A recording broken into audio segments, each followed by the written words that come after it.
touchdown pass in overtime. Kansas City wins the game. Welcome into The Drive with Carrington Harrison. Back-to-back best sports talk hosts as voted on in the Pitch magazine. Live from the Fan Studios. Here's C-Dot. Royals baseball is back. C-Dot is not. Carrington off today. He's been pulling double duty the last couple of weeks. So Logan Weber in here with you on The Drive for the next 3 hours because we've got Royals baseball tonight against the Miami Marlins out in Florida. So we'll only have a 3-hour program tonight before Vern takes you through the pregame, gets you set for first pitch coming up at right around 6 o'clock Central Time. A lot to get to on the program here this afternoon. We'll talk about the Royals beginning this second half of the season and how important really the next 2 weeks are for this Kansas City baseball club. It's very interesting to me because the second half strength of schedule for this Royals team is not strong. Let's just put it that way. We'll break down a little bit more of the Adam Frazier, Cam Devaney trade because people have very strong opinions on that one way or the other. We'll have Vern on with us at 3 o'clock to talk about this upcoming series against Miami and what the next couple of weeks could look like and how important it is in regards to the trade deadline for Kansas City. We will have our steps to Sao Paulo coming up at the end of our 2 o'clock hour. At the end of the 3 o'clock hour, our countdown to kickoff. Again, Logan Weber here in for Carrington today. Rob behind the glass producing the show. As always, our text line number, 913-586-7965. This series against Miami has really massive implications, I think, for this Royals baseball team. Not only to get the second half started on the right foot, but what could happen over the course of the next 2 weeks with the July 31st trade deadline looming and what that means then for the months of August and September. Rob and I were talking before the show. The Kansas City Royals at the moment have the easiest strength of schedule of any team in the American League for the remainder of the year, including this 3-game series against the Miami Marlins. After this 3 games against Miami, they continue their road trip and go to Wrigley Field in Chicago for 3 games against the Cubs. You then have 3 games at home against a struggling Cleveland Guardians team who has been, behind Kansas City for much, if not all of this season, despite some really good years from guys like Steven Kwan and Jose Ramirez. The team has regressed as a whole. You then have 3 games at home against an Atlanta Braves team that, yes, they still have Chris Sale and Ronald Acuna Jr. is back healthy, and Matt Olson's had a pretty decent year, but they have certainly taken a step back from what we've expected the Braves to be over the last half decade. Then you've got 3 really tough series, 3 against Toronto, 3 against Boston, 3 against Minnesota. All of those are on the road. And those Toronto, Boston, and Minnesota series begin August 1st through the 10th. So you've got 9 road games in a 10-day stretch to begin the month of August, which harkens back again to how important the next 2 weeks are for the Kansas City Royals. They sit 47-50 right now on the year. They're only 4.5 games out of the wild card spot. That's kind of what you need to focus in on if you're the Kansas City Royals.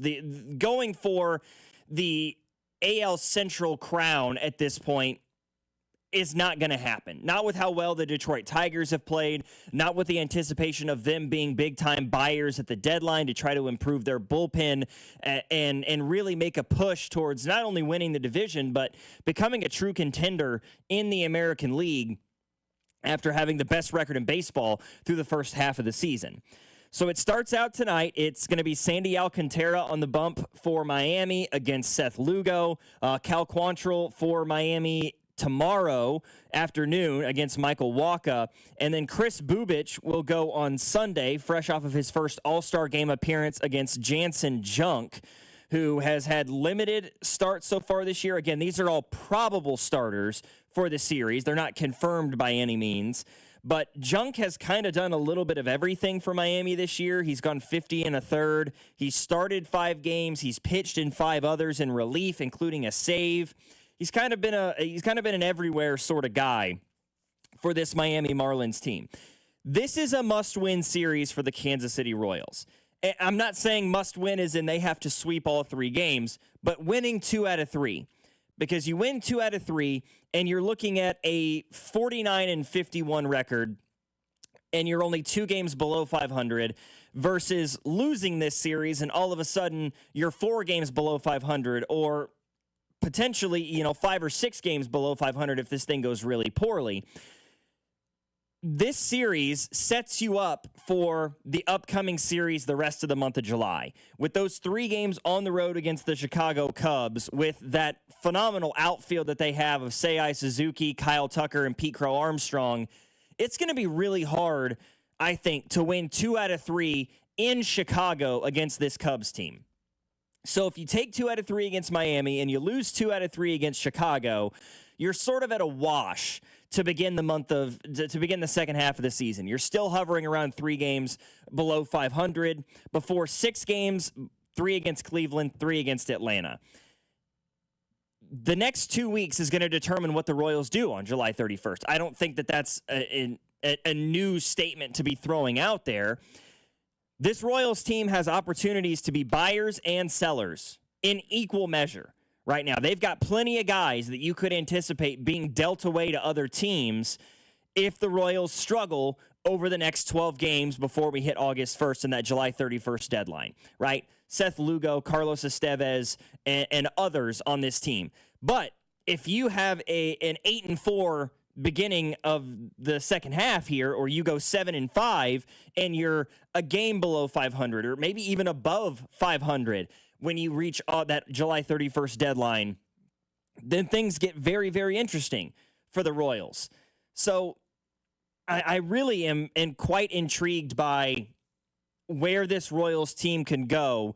And this is the worst of the teams they are going to play here until August 11th against the Nationals, right? Yes, the Cleveland Guardians are below 500. The Atlanta Braves are below 500. But those are still teams that are in the wild card chase as of right now.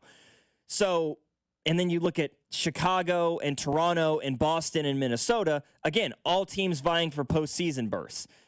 So this is a major, major series for the Royals to get off on the right foot. You take 2 out of 3, or man, in a perfect world, you sweep, because right now you've got really strong pitching in this series with Lugo, Waka, and Bubic leading the charge. Hopefully we see a different version of Michael Wacha to begin the second half of the season versus what we've seen over the last, I would say, 6 weeks, where it seems like Michael Wacha on a nightly basis when he goes out to pitch right now, he gives you like 3 or 4 really strong innings, but he seemingly is always in there for 1 inning too long, and he ends up giving up 2 or 3 runs, or he puts 2 or 3 runners on base with 1 or no outs, and the reliever has to come in a tight spot, and he ends up allowing a big-time hit, and all of a sudden the game is blown wide open. But with Lugo, Waka, and Bubic against Alcantara, Quantrill, and Junk, this is a series the Royals should win. Should is probably the operative word here. You should win this series, and if you don't, buyers versus sellers become sellers pretty quick, at least in my opinion. 913-586-7965. I got an 816 here that says, do you think the Royals, but bigger, I'm not sure what that means. Do you think the Royals will be bigger if they are at or above 500 at the trade deadline? I think it's supposed to say Buy buyers. bigger. Buy bigger. Okay. Yeah, I certainly think they could, right? I think that if you're at or above 500, the Royals could take a major swing on something, right? And we'll talk more about it later on in the show. I think that this Royals Marlins series, if the Royals have a really good next 2 weeks, I think this could be a good preview of guys that the Royals could really kick tires on at that July 31st deadline. This Miami Marlins team has some good pieces. They really do. I mean, this is a team that's only 7 games below 500, so it's not like they are a bottom feeder in Major League Baseball.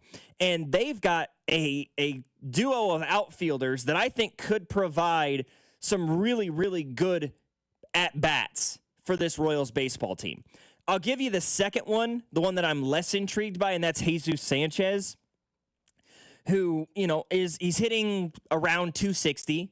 in 75 games over the first half of the season, but he gets on base really, really well. He's got a 321 OBP so far this year, and he's got good speed along the base paths. I think that Jesus Sanchez is definitely a guy that I could see, the Royals trying to kick the tires on, because if there's one thing we know about the Miami Marlins is that they do not hold on to guys very long, and especially guys who are limited in team control or will become limited in their team control, right? Sanchez is in the last year before his arbitration. I shouldn't say before his arbitration. He was able to avoid arbitration this year, but he's under arbitration for 2 more years. So he's under team control through the 2027 season before he becomes an unrestricted free agent in 28. The second guy I want to mention, and the one that would, in my opinion, be much more expensive for this Kansas City Royals team, but could pay major dividends, is Kyle Stowers. I have been on the Kyle Stowers train for quite a while now. Right? There's things going for and against Miami when it comes to Kyle Stowers. Number one, he's 27 years old.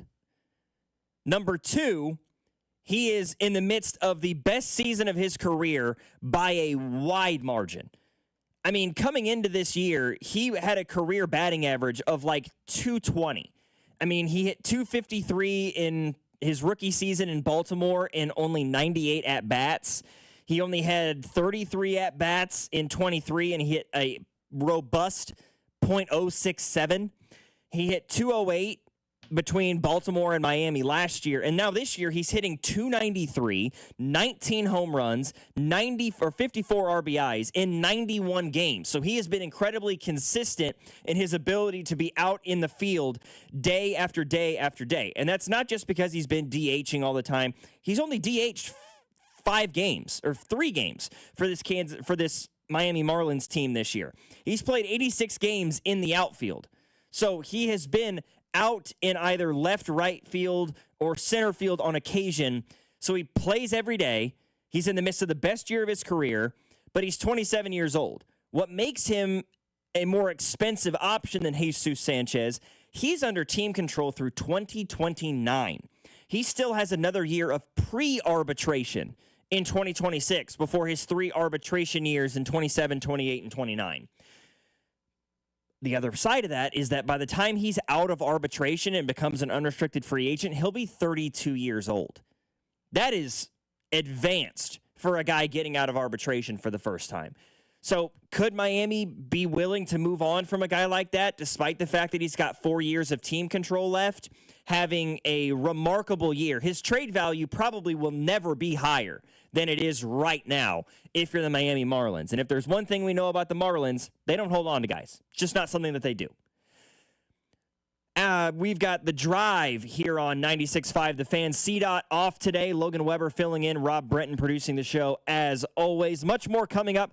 Next, I want to break down the Adam Frazier trade. I know that Rob and C-Dot had a chance to talk about it a little bit, more from the Cam Devaney perspective.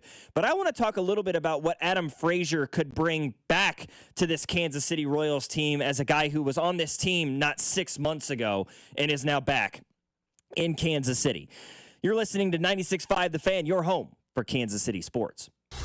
You're listening to The Drive with Carrington Harrison, host of the Random Royals lineup on 96.5 The Fan. Baseball with the Royals. Brought to you by DM Injury Law. Have you or a loved one been in a car wreck? Contact DM Injury Law today and get the money you deserve. Car wreck? Remember, Mike's got this. It's time. Time for the pro to get everything for the entire job, all from one partner. To get access to over 3 million products, including many products you won't find in our stores. It's time to get delivery on your schedule or next day on over 50,000 products. And time to get dedicated support on the job site or in our stores. From ordering to planning, we've got you. One partner, any job, all in. Ask about all we can now do at the Pro Desk. The Home Depot Pro, it's about time. Eat up, buddy. It's almost time for school. You take charge of your home. You take charge of your work. Don't forget to take charge of your gut health too with Nature Made Probiotics. Nature Made has clinically studied probiotics that work with your digestive tract's natural bacteria.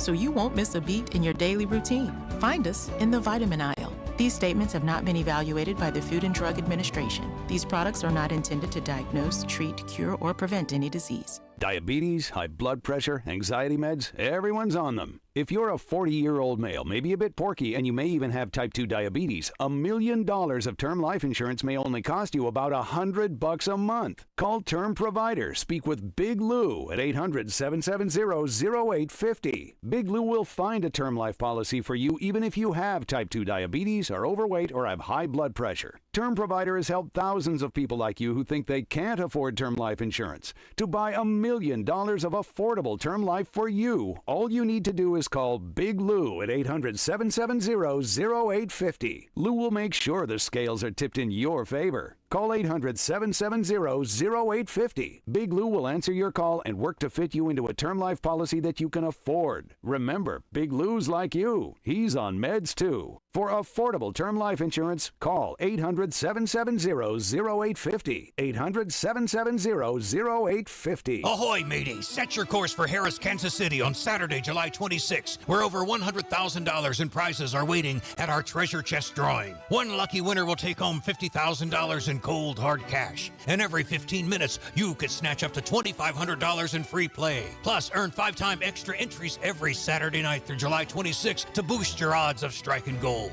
It's the summer's hottest treasure hunt, only at Harris, Kansas City. Yo-ho-ho! 21 or older to gamble. Know when to stop before you start. Gambling problem? Call 1-800-GAMBLER. Hi, Zoe Saldana. Welcome to T-Mobile. Here's your new iPhone 16 Pro on us. Thanks. And here's my old phone to trade in. You don't need a trade-in. When you switch to T-Mobile, we'll give you a new iPhone 16 Pro. Plus, we'll help you pay off your old phone up to $800, and you still get to keep it. There's always a trade-in. Not right now at T-Mobile. I feel like I have to give you something in return for karma. That's okay. I don't really have much in my purse. Oh, let's see. Hand sanitizer. It's lavender. I'm good. Seriously. Let me check this pocket. Oh, mints? Really, I'm fine. Oh, I have raisins. I'm a mom. Wait one sec. I've got cupcakes in the car. It's our best iPhone offer ever. Switch to T-Mobile. Get a new iPhone 16 Pro with Apple Intelligence on us. No trade-in needed. We'll even pay off your phone up to $800. With 24 monthly bill credits, new line $100 plus a month on experience beyond finance agreement $999.99 and qualifying forwarded. For well qualified plus tax and $10 connection charge. Pay off via virtual prepaid card. Allow 15 days. Credits end and balance due if you pay off early or cancel. See T-Mobile.com. If Old Spice Deep Sea Super Hydration Body Wash were music, what would it sound like? Start with the deep sounds of Old Spice's ocean waves and kelp. Layer on the smooth, renewing moisture. You wouldn't hear any parabens or phthalates because Old Spice Deep Sea hasn't got any. But you would hear that vitamin B3 for healthier looking skin. So while your regular body wash sounds like this, Old Spice sounds like this. Sounds like it smells amazing. Member Week is here at Lowe's. Don't miss your chance to get up to 40% off hundreds of items like paint, tools, home essentials, and more. Shop our exclusive deals happening in-store and online now through July 18th. Not a rewards member? Join for free today and get ready to save more. Lowe's, we help, you save. Loyalty program subject to terms and conditions. Details at lowes.com/terms. Subject to change. College football summer is no time to slouch because we are taking you to school on the Cover 3 podcast, part of the CBS Sports Podcast Network. It's time for our annual summer school series as we take time to break down some of your favorite teams with experts and insiders who know these depth charts from top to bottom. But summer school is just extra credit as we go through positional drafts, player rankings, and more. Follow and listen to the Cover 3 podcast on the free Odyssey app or wherever you get your podcasts. You're listening to 96.5 The Fan from the Mission Plumbing, Heating, and Cooling Studios. Hey, Kansas City, it's Bobby Witt Jr. Welcome into The Drive with Carrington Harrison on your home for Royals baseball. 96.5 The Fan.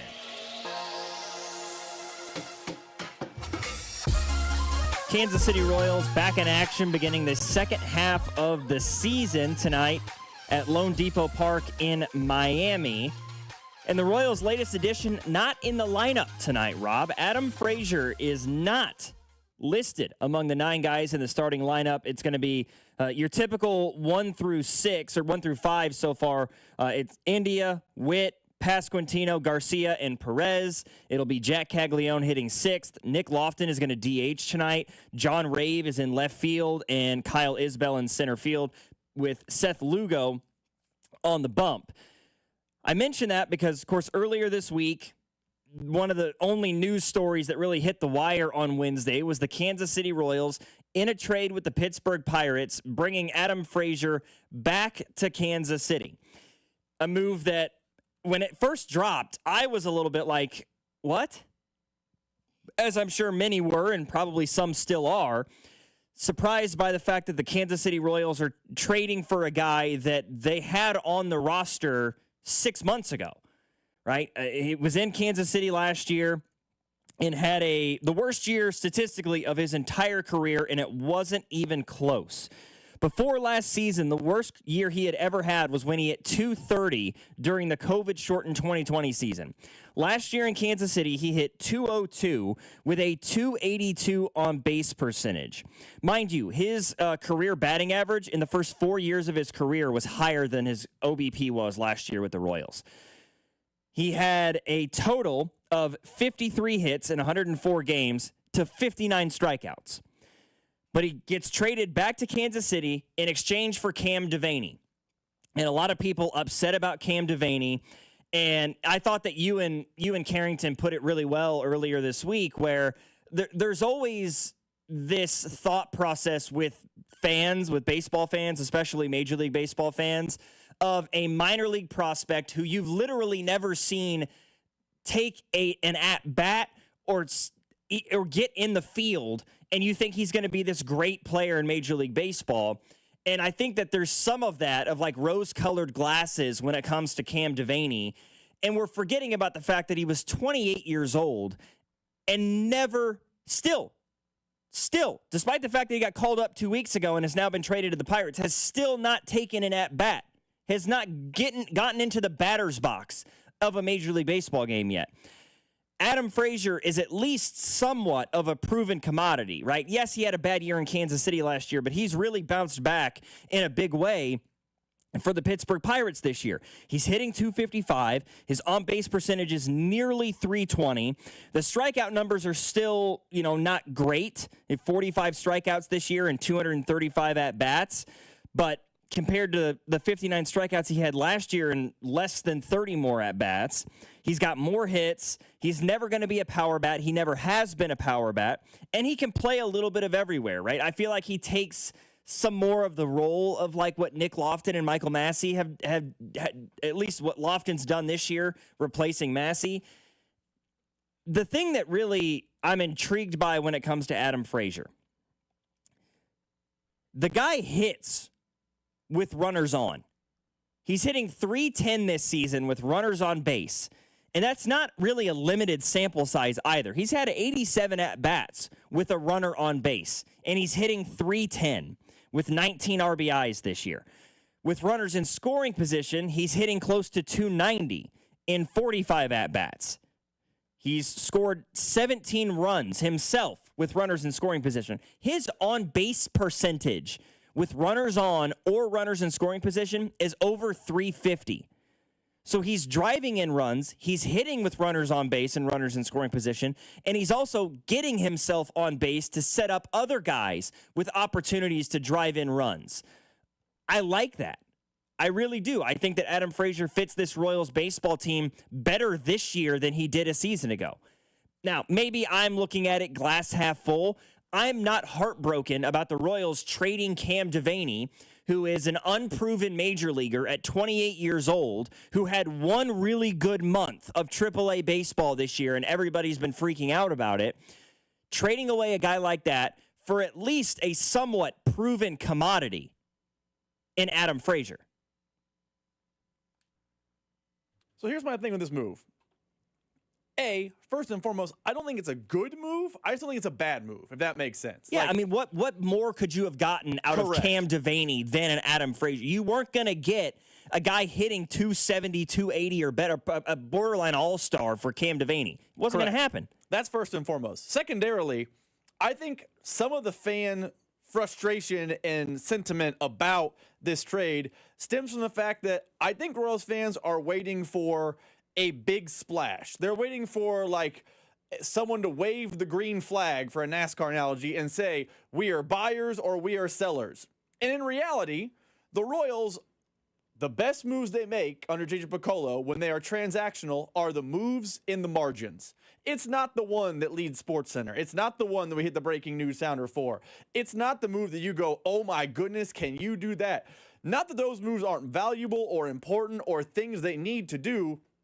Moves like this are smart, savvy baseball moves. The problem is, as the Royals sit at 47-50, having a disappointing season, kind of toiling away in mediocrity for a team that we thought could compete for the AL Central.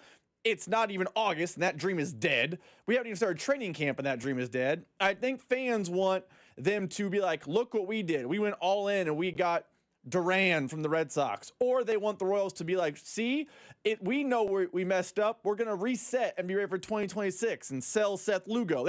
I don't think fans would be happy with any move that is small. Like flashing back the clock 10, 11 years, in 2014, the Royals were in a situation, they're coming off a winning season. Fans wanted a playoff berth, and they were, at this time of year, kind of toiling away in mediocrity.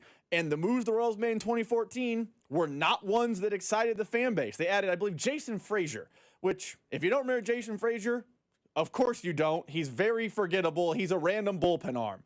And I think they added Josh Willingham, too. They made two small, nothing burger moves in 2014.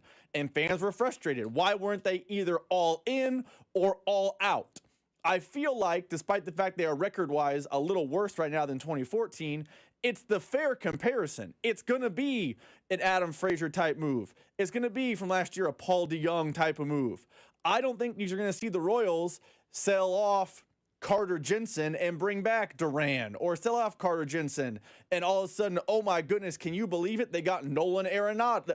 I don't think those moves are coming this year, and I think because they're making those small moves combined with where they're sitting in the standings, Royals fans are frustrated by any and everything they do, to the point where they can make moves that are just for the sake of roster building, like bringing up Andrew Hoffman today. And if you check the Twitter page of the Royals, fans are frustrated that guy came up. There is no move right now that can win the fan base over, but that doesn't mean the Adam Frazier move is bad. Yeah, everybody expects, Royals fans, and any fan base for that matter, they feel so strongly about the players on their team and within their organization that the way that many Royals fans view Cam Devaney versus the way that like your normal everyday baseball fan of the other 29 fan bases, and the way that a general manager or an executive would view Cam Devaney, wildly different. Like, I feel like there are Royals fans out there that wouldn't have been satisfied with Cam Devaney being traded for anything less than a guy that was in the All-Star game. Like you ever in a million years thought that that was going to happen. And I understand some of the feelings that people have, right? I got somebody in the text line asking about team control with Adam Frazier. No, you have no team control. He's a free agent in 2.5 months. Nature of the beast. Yes, you had team control with Cam Devaney. Fantastic. The guy is going to be 29 next year. What does team control matter with a guy who it took him 6 years to get to the big leagues? We were talking about it before the show, Rob, and you had pointed out that Baseball Reference now has like an age differential of like, you know, the average age of a player in a certain level of baseball, professional baseball, compared to that player's age and what the player differential was. And he was like 2.5, 3 years older than the normal age range, even the higher age range for a AAA player. You know, that's the nature of the beast. Somebody says a proven commodity. That's a clown take. He's a career 260 in Major League Baseball. He's been playing in Major League Baseball for a decade, and he's a career 260 hitter. I think if that's not a proven commodity, I don't know what is. I apologize for interrupting. I think when people hear proven commodity, and I'm not trying to defend the texter, people think proven commodity means that it's good. You can know what a proven commodity is while it's still not great. I don't want to say not good, because a 260 career average is by definition fine. You know, Adam Frazier is fine. Like there are dozens and dozens of career baseball players who are Adam Frazier. We can change the name. Remember the name Jamie Carroll? Like just throwing back a random twin? Jamie Carroll and Adam Frazier, they're the Spider-Man meme. They were proven commodities. They are mostly light-hitting utility players who they do not hurt you by being in the lineup as long as they are batting in the 7, 8, 9 slot. If they're batting 3, you've got a real problem. But if they're batting 7, 8, 9, it's fine. So I think sometimes proven commodity hits people's ear and they think, oh, you think he's good. No. We know what he is. And what he is just fine. He's probably not got much ceiling, but we know what the floor is. Where Cam Devaney, we do know the floor. There were times in his baseball career, not his major league career, where he could not hit in AAA. His ceiling is Whit Merrifield. I'm just naming a guy who toiled around the minors for a long time. Mike Aviles. The odds of him being a thing are low. I understand why the Royals were like, let's not waste a roster spot on a what if at 28 years old. Let's bring in a 32-year-old who we know. And also, I would tell you, Cam Devaney's ceiling in baseball is Adam Frazier. So it seems like 6 in one hand, half a dozen in the other. And really, I think that one of the more overlooked aspects of this in regards to Adam Frazier, and it's not something tangible. It's not going to show up in the box score or the stat sheet on a day-to-day basis. This Royals baseball team and this Royals lineup specifically, the guys that are in the batter's box day after day, are in desperate need of veteran leadership. I mean, outside of Salvador Perez and Mark Canha, there aren't a lot of longtime veterans of Major League Baseball on this team. Right? I mean, Bobby Witt Jr. and Vinny Pasquantino might be in the top 5 of MLB service years on this Royals lineup day after day. And you talk about an unknown, an unknown in Cam Devaney. There is a lot of that right now in this Royals lineup. You're trotting out guys like John Rave and Nick Lofton and Jack Caglione, and you're putting them in the lineup day after day after day after day, and they're still trying to figure it out. You bring in a guy like Adam Frazier, who's been in this league a long time, and the players last year loved him. He was a great clubhouse guy for this Royals team. To provide a guy, to have another voice of somebody who's been in Major League Baseball for so many years and be able to help Jack Caglione along a little bit, to be able to help somebody like Nick Lofton along a little bit. Those things are kind of important. And I understand the frustration of, Devaney never really got a chance.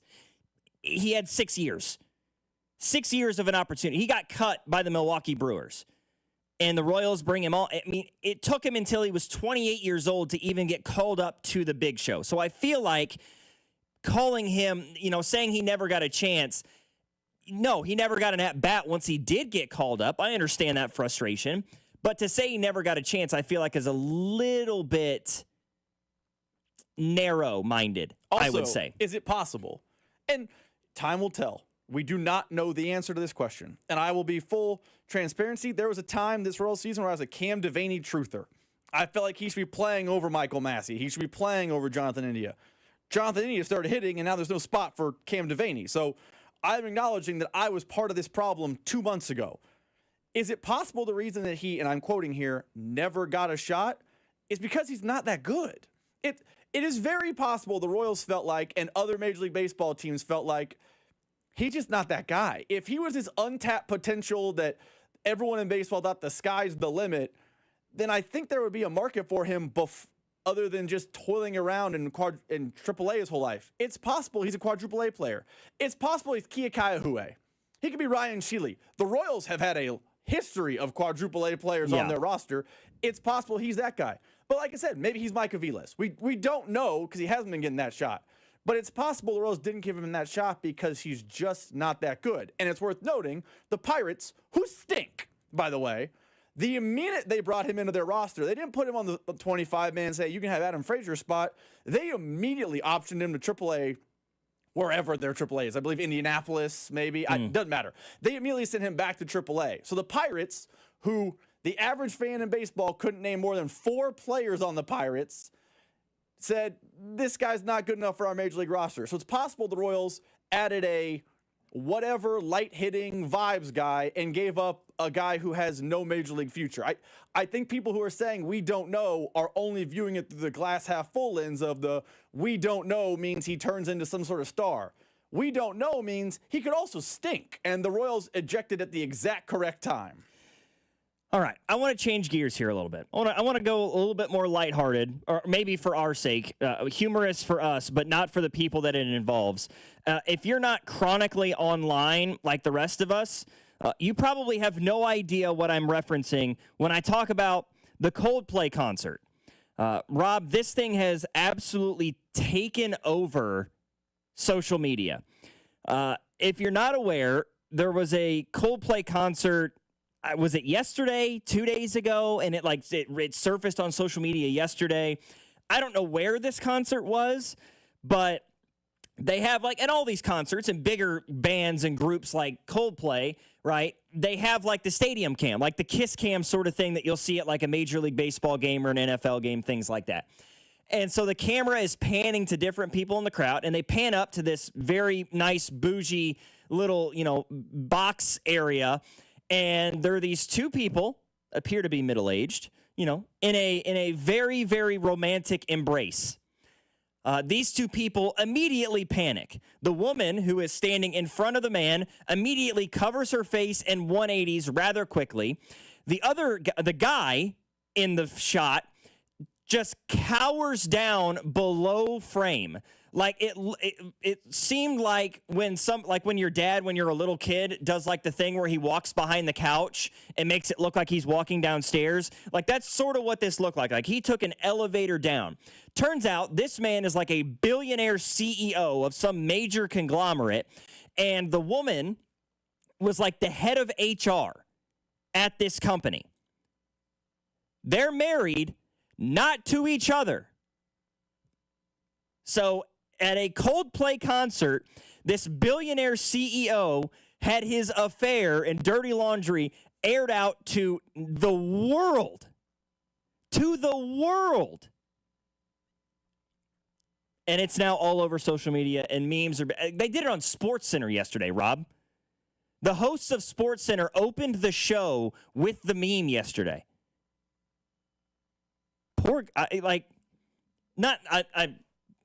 I don't want to say poor guy or poor woman. No, poor their spouses. I saw photos are surfacing on social media of the CEO's, the man's family, with his wife and I believe 3 little kids. I hope she gets an absolute bag from that guy. Absolute bag. Oh, somebody's saying that the woman was divorced in 2022. I wonder why. I'm sure those two things are not at all connected to one another. I hope she gets an absolute bag. Scumbag human beings. And the audacity, to do it that publicly, you're such a moron. It was a company workouting, right? Yeah, it was a company workouting. Yeah, my favorite part of the video, we were talking about it prior to the show, was as soon as they get caught, right, the woman 180s, the guy drops down and tries to hide. There's a woman sitting next to them in the suite that they're in, and she is laughing hysterically. Reports are that she works in that HR department at that company. So she works directly with the woman involved in the affair, apparently. And she is cackling over the situation. You're so dumb. You're so dumb. You deserve to get caught. I don't feel bad for you. I hope you lose all of your money. I hope there's an internal investigation at this company and both people have their jobs on the chopping block because you're a despicable human being. Just my thoughts on the matter. As a married man myself, my wife and I have been together almost 2 years. Rob, I know you and your wife have been together a year. Just over a year, 13 months. 13 months of marriage. We were obviously together before that. It wasn't just, hey, nice to meet you. Let's head down this aisle. It's. I also say on top of everything you said, you're right. But a lot of people are blaming Coldplay for exposing them. The audacity to go to a work outing with your affair, who you work with, is also maybe it's because our office, everyone knows everyone and everyone kind of knows the spouses, is mind-boggling to me. So maybe I'm applying Odyssey logic to astronomer, and that's wrong. But can you imagine if, I know that in a few weeks we have a company outing at the Royals game. If I just showed up at the Royals game with some other woman, everyone at the station would be like, yo, who's that? What are you doing? Yeah. Who is this person? Yeah. Why are you getting chummy with this sales? What's happening? They are despicable for all the reasons. But people who are well, they would have never been outed if the Coldplay didn't show them on screen. They were probably outed because the whole company was like, wait a second, boss, that's not your wife. What are you doing? Yeah, that's nasty work. And I can just imagine, like, again, I'm probably just speculating, speaking out of turn here a little bit, but I just imagine that man's wife, like, sitting at home with those 3 little kids, you know, and they're making them dinner, getting them ready for bed, and she's got the kids in the bath or whatever, and all of a sudden her phone starts blowing up with a still shot of her husband embracing another woman at a work outing at a damn Coldplay concert. What is wrong with you? Deserve everything that's coming your way. You deserve to be absolutely bombarded via social media and get booed upon it. Anybody blaming Coldplay or like that camera operator, how is that their fault? How are they supposed to know that these 2 despicable human beings were actively engaging in an affair in public? Boo you.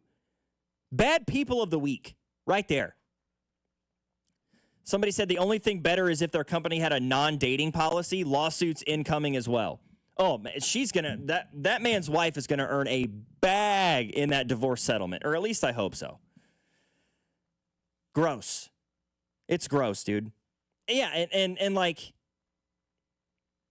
this obviously isn't a new affair. Like, for them to be so open about it during a workout, like, they're sitting next to people they work with.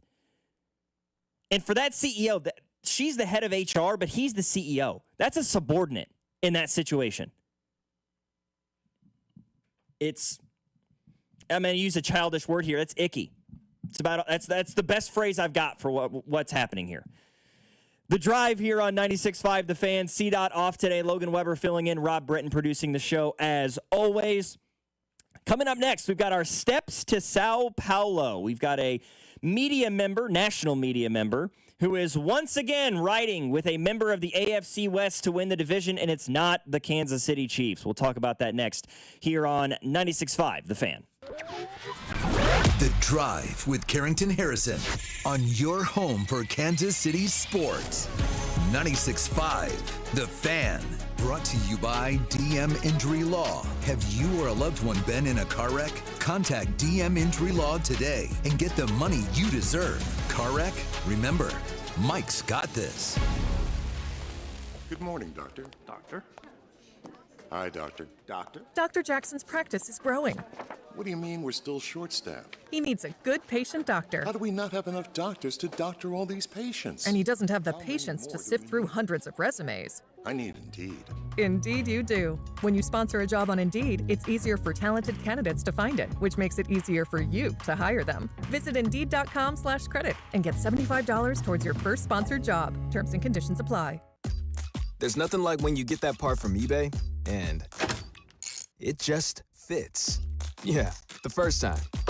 So you can do less of this and get right back to more of this. At eBay, you'll find all the parts you need, guaranteed to fit, at prices you'll love. Sounds good, doesn't it? eBay. Things people love. Eligible items only. Exclusions apply. This is the story of the one. As a safety manager at a manufacturing plant, he does everything he can to keep his coworkers safe. From finding ways to reduce risks to keeping safety supplies in stock. And for that, he relies on Grainger. Grainger offers a broad range of quality products and next-day delivery, so he can always play it safe. Call 1-800-GRAINGER, click Grainger.com, or just stop by. Grainger, for the ones who get it done. Get in the zone, AutoZone. Welcome to AutoZone. What are you working on today? Hey, that's the spirit. Right now, we're celebrating free with a free STP oil filter when you buy 5 quarts of oil and free Duralast brake pads when you buy 2 rotors. Like always, free battery testing, charging, and recycling at every store. Celebrate free at AutoZone, now through July 28th. Get in the zone, AutoZone. Restrictions apply. This is a special notice to all U.S. taxpayers with back taxes to the IRS. Billions in tax relief is now being made available to struggling taxpayers, giving thousands, even tens of thousands of dollars in savings away to those who qualify. If you're facing wage garnishment, threatening letters, audits, liens, levies, or already in a payment plan, you can now expedite the resolution to your tax problem, end collections, and even qualify to reduce a large portion of what you owe. Stop IRS Debt has established a relief hotline for you to call to check what savings and options you qualify for. Dial 800-317-1890. With many people facing job loss and rising cost of living, these special IRS initiatives are designed to aid delinquent taxpayers with the relief that they need to get a fresh start. For a free consultation to see what savings you qualify for, call 800-317-1890. 800-317-1890. 800-317-1890. Some people just know they can save hundreds on home and auto insurance by checking Allstate first. Like you know to check your house sitter has the new code first, before leaving for vacation. System lockout. But that's the code! Contacting authorities. I'm out of here. Oh, seriously, the car too? Yeah, checking first is smart. So check Allstate first for a home and auto bundle that could save you hundreds. You're in good hands with Allstate. Not available in every state. Potential savings vary. Allstate Vehicle and Property Insurance Company and affiliates, Northbrook, Illinois. Febreze. As a rideshare driver, I love keeping my car smelling fresh and clean. So when I'm driving, I only trust Febreze car vent clips, featuring 3 distinct intensity settings, because it's that little touch that sets me apart. I can turn the intensity down for subtle freshness, or I can turn it up for when I want lots of scent. So whether it's set to low, medium, or high, with Febreze car, I know my car's going to smell amazing. Which keeps my driver rating right where it belongs. Picking up, Oscar! Ahoy, mateys! Set your course for Harris, Kansas City on Saturday, July 26, where over $100,000 in prizes are waiting at our treasure chest drawing. One lucky winner will take home $50,000 in cold, hard cash. And every 15 minutes, you could snatch up to $2,500 in free play. Plus, earn 5-time extra entries every Saturday night through July 26 to boost your odds of striking gold. It's the summer's hottest treasure hunt, only at Harris, Kansas City. Yo-ho-ho! 21 or older to gamble. Know when to stop before you start. Gambling problem? Call 1-800-GAMBLER. This afternoon, expect showers and thunderstorms with a high of 88. Weather brought to you by Staples. Have you heard? The Staples Easy button is back with even more easy. Press it for custom prints, shipping services, even passport photos. Staples. That was easy. The dog days of summer are upon us, and in Kansas City, that means one thing. Touchdown, Kansas City! Chiefs football is around the corner. The Drive gets you ready with the Chiefs topic every day, from now until the start of the regular season. You're gonna have to deal with the Chiefs! The steps to Sao Paulo.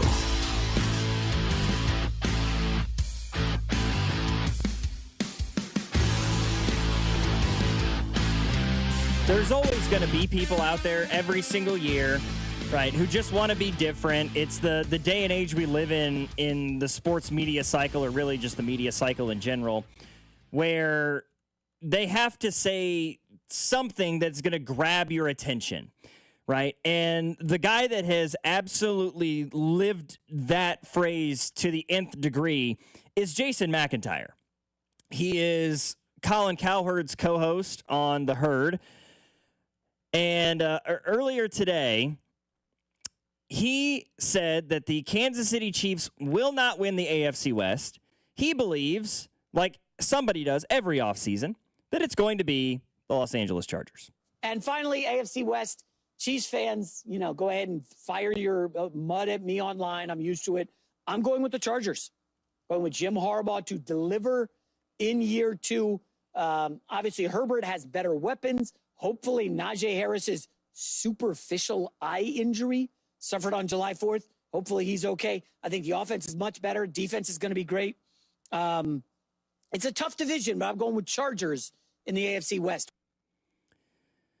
The Los Angeles Chargers, a team that has not won a division title in the AFC West since 2009. And in fact, nobody has won a division title in the AFC West outside of the Kansas City Chiefs since 2015. They have won every division title since 2016. And this happens every offseason. Usually it's some Chargers homer like Sean Merriman. Every year, Sean Merriman comes out in like April or May, and it's like, the Chargers are going to win the AFC West this year. Okay, Sean, your bias is showing here a little bit. But Jason McIntyre has been on this ride for quite a while now. Right? I at least I respect the commitment to the bit, because I'm pretty sure McIntyre was the one back in April or May that said he didn't think the Chiefs were going to make the playoffs this year. My question is, what is that based on? Like, what is the basis for why you believe the Los Angeles Chargers are going to be a better football team than the Kansas City Chiefs? Are the Chargers better at quarterback? No. Are they better at head coach? No. Do they have a better defense? They did last year, but they've gotten rid of pretty much everybody besides Khalil Mack and Derwin James at this point. He mentions Najee Harris. He's not going to begin it sounds like he's not going to take off. He's not going to begin the season.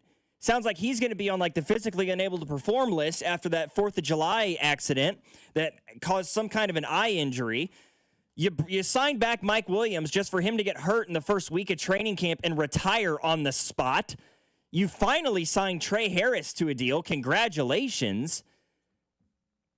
What is the reasoning? What evidence can you point to and tell me this is the specific reason or reasons that the Chargers are going to usurp the Chiefs and win the AFC West for the first time for any team outside of Kansas City in a decade? I don't think that there's a reason there. I, first and foremost, want this on the record because I don't want this heard wrong by listeners. I believe the Chiefs are going to win the AFC West again. I think they are the favorites in the AFC West. I have begun my process of putting in preseason bets. They feel like a safe one to put some money in the bank. Chiefs are going to win the AFC West. What I don't understand about Cowherd and McIntyre, and there will be others who are picking the Chargers to win the West. What I don't understand is, why the Chargers? If you don't want to pick the Chiefs to win the West because you think, hey, they got walloped in the Super Bowl, their offensive line is largely the same, their team's the exact same team that, had all these, quote, fluky one-score wins last year, and now they're running back the same team with a tougher schedule. I don't think they can sustain it. If you are a person who says that, I disagree with you, but fine. Explain to me why the Chargers are the team to do it, because I don't believe the Chargers got that much better in the offseason. A lot of what people say about the Chargers is, you hear it a lot, well, they have Najee Harris now. So? What has Najee Harris done in his NFL career that makes you think that he's some sort of game changer? I know he had 1,000 yards last year. He did it on like 350 carries. Anyone can get 1,000 yards on 350 or a big number of carries. His yards per carry is bad. They point to Justin Herbert. Speaking of bad, his postseason track record is bad. Jim Harbaugh is a good coach. I will give you that. But I don't think just good coach and we believe better players is auto, you push them ahead. I don't believe the Broncos were in the AFC West either. But if someone picked the Broncos, I would at least understand the logic. I don't get the logic with the Chargers. It doesn't make any sense to me. Why that team? Why them?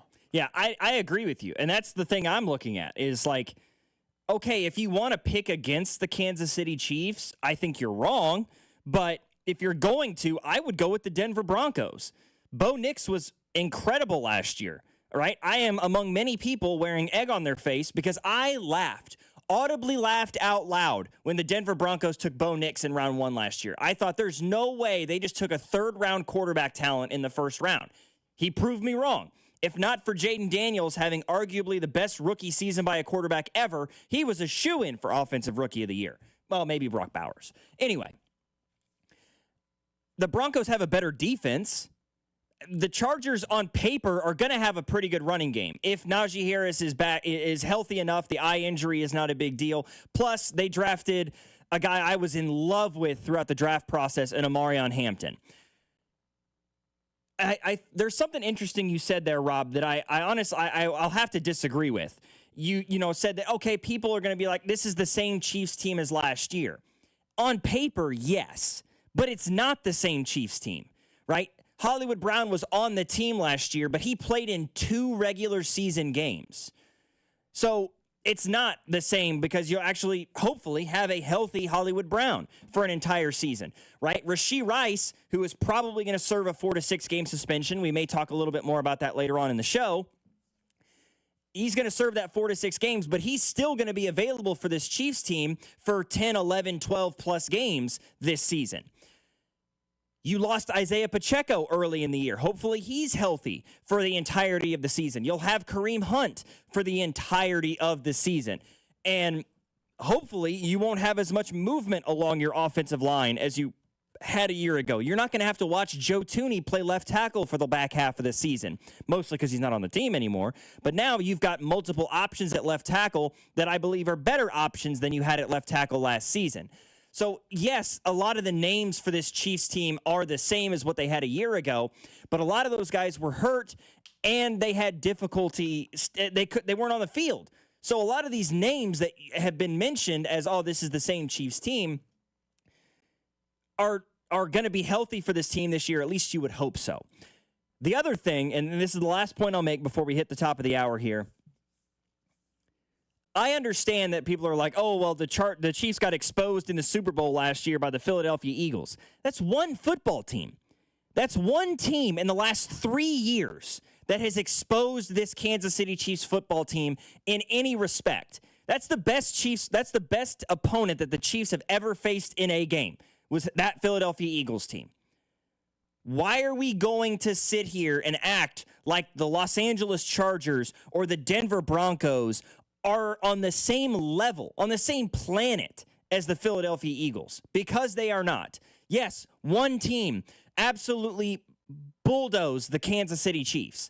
That team was not the Chargers or the Broncos. It was the Philadelphia Eagles, and everybody else is trying to catch Philadelphia right now. And that includes Kansas City, in my opinion.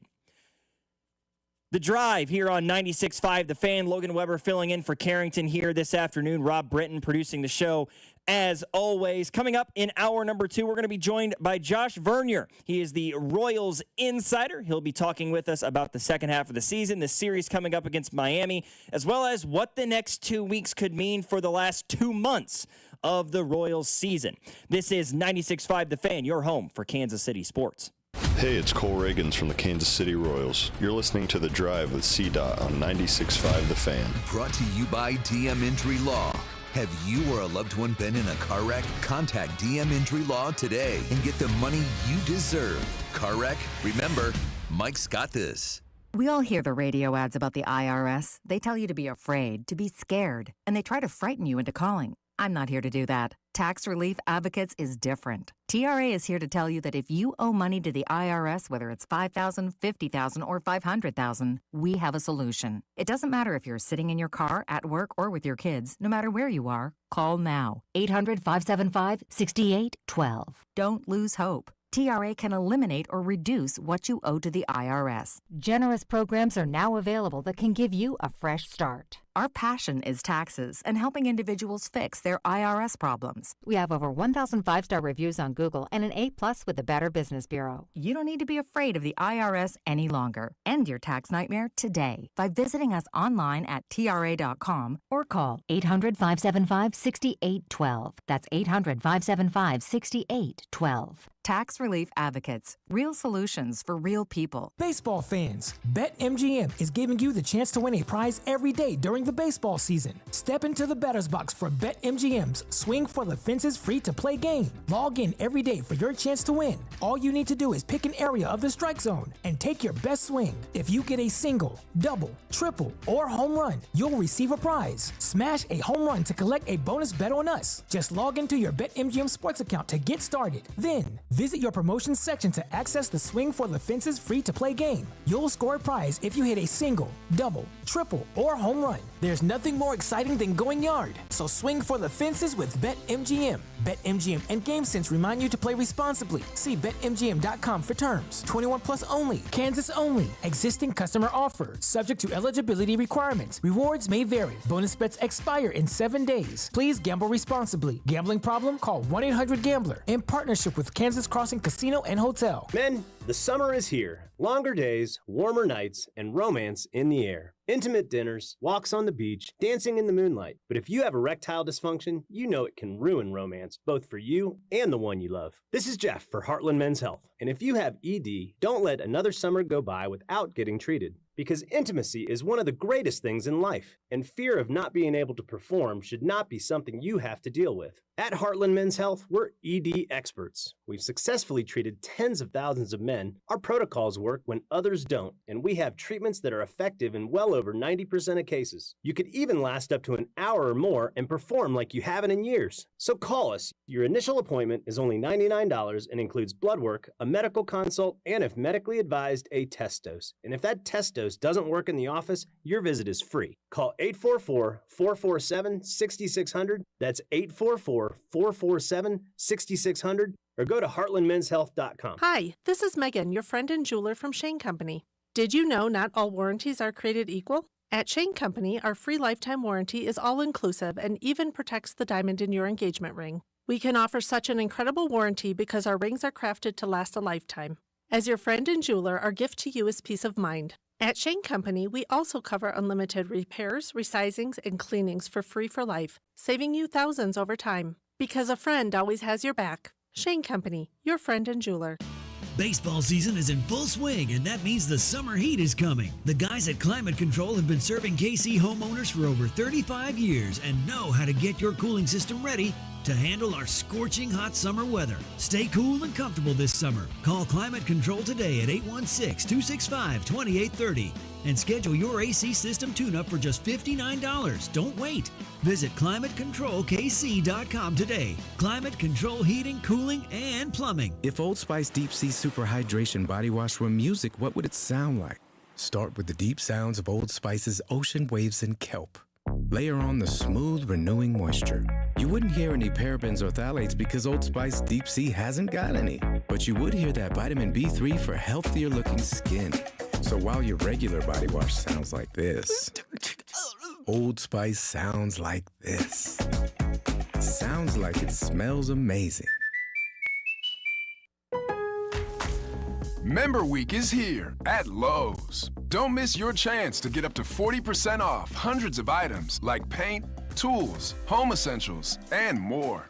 Shop our exclusive deals happening in-store and online now through July 18th. Not a rewards member? Join for free today and get ready to save more. Lowe's, we help, you save. Loyalty program subject to terms and conditions. Details at lowes.com/terms. Subject to change. Thursday, August 7th on Fesco and Dusty is Travis Kelce Appreciation Day. Kelce near side, he makes the catch and rolls into the end zone off the right shoulder. Right here on your home for Chiefs football, 96.5 The Fan, KFNC FM and AM, HD1 and HD2, Kansas City, an Odyssey Sports Station.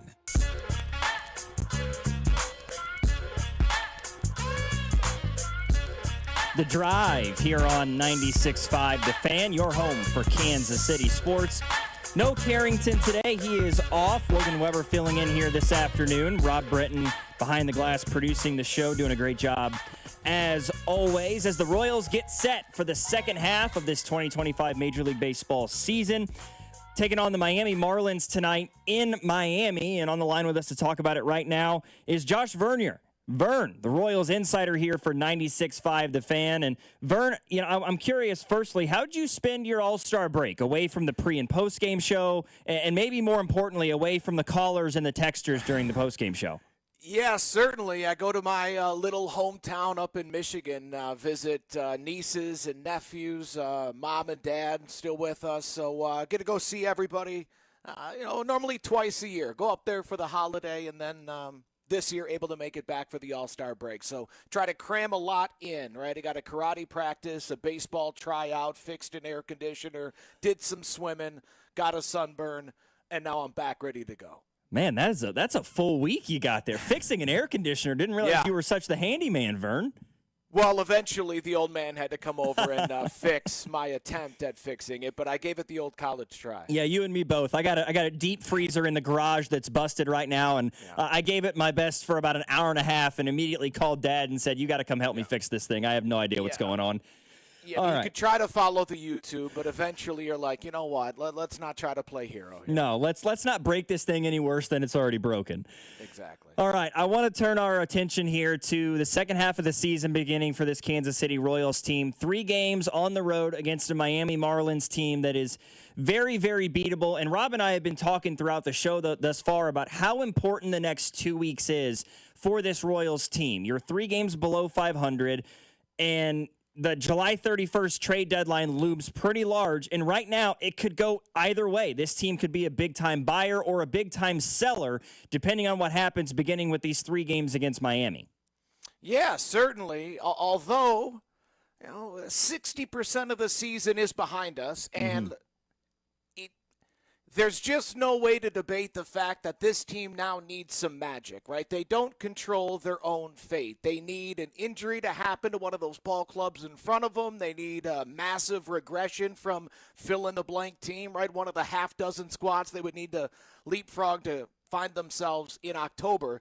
Of course, it's still possible. We last year with Detroit, you can go back to Bobby Thompson and the shot heard around the world. Crazy things have happened. But that's why they're crazy things. To bank on it happening with this ball club is obviously difficult to do. So as we sit here going into a series with, the Marlins, a team that's, I think, sneaky. They obviously have nothing to lose. You got a really good pitcher in that Junk, the young man named Junk going in the finale. He's been pitching really well. Obviously, the Royals need to take 2 of 3 from the Marlins, but they need to take 2 of 3 from the Cubs. And if not the Cubs, well, then, Boston coming up. And they got to steal some games here in the second half. And over the first 97, I don't know how they're going to do it. I could say the same old Bobby, Vinny, and Salvi, but we got 97 games, and they haven't been Herculean the way that they were a season ago. Now, maybe that could happen, but we're saying maybe a lot, right? It seems like we're banking on something that we have no evidence to believe is going to happen.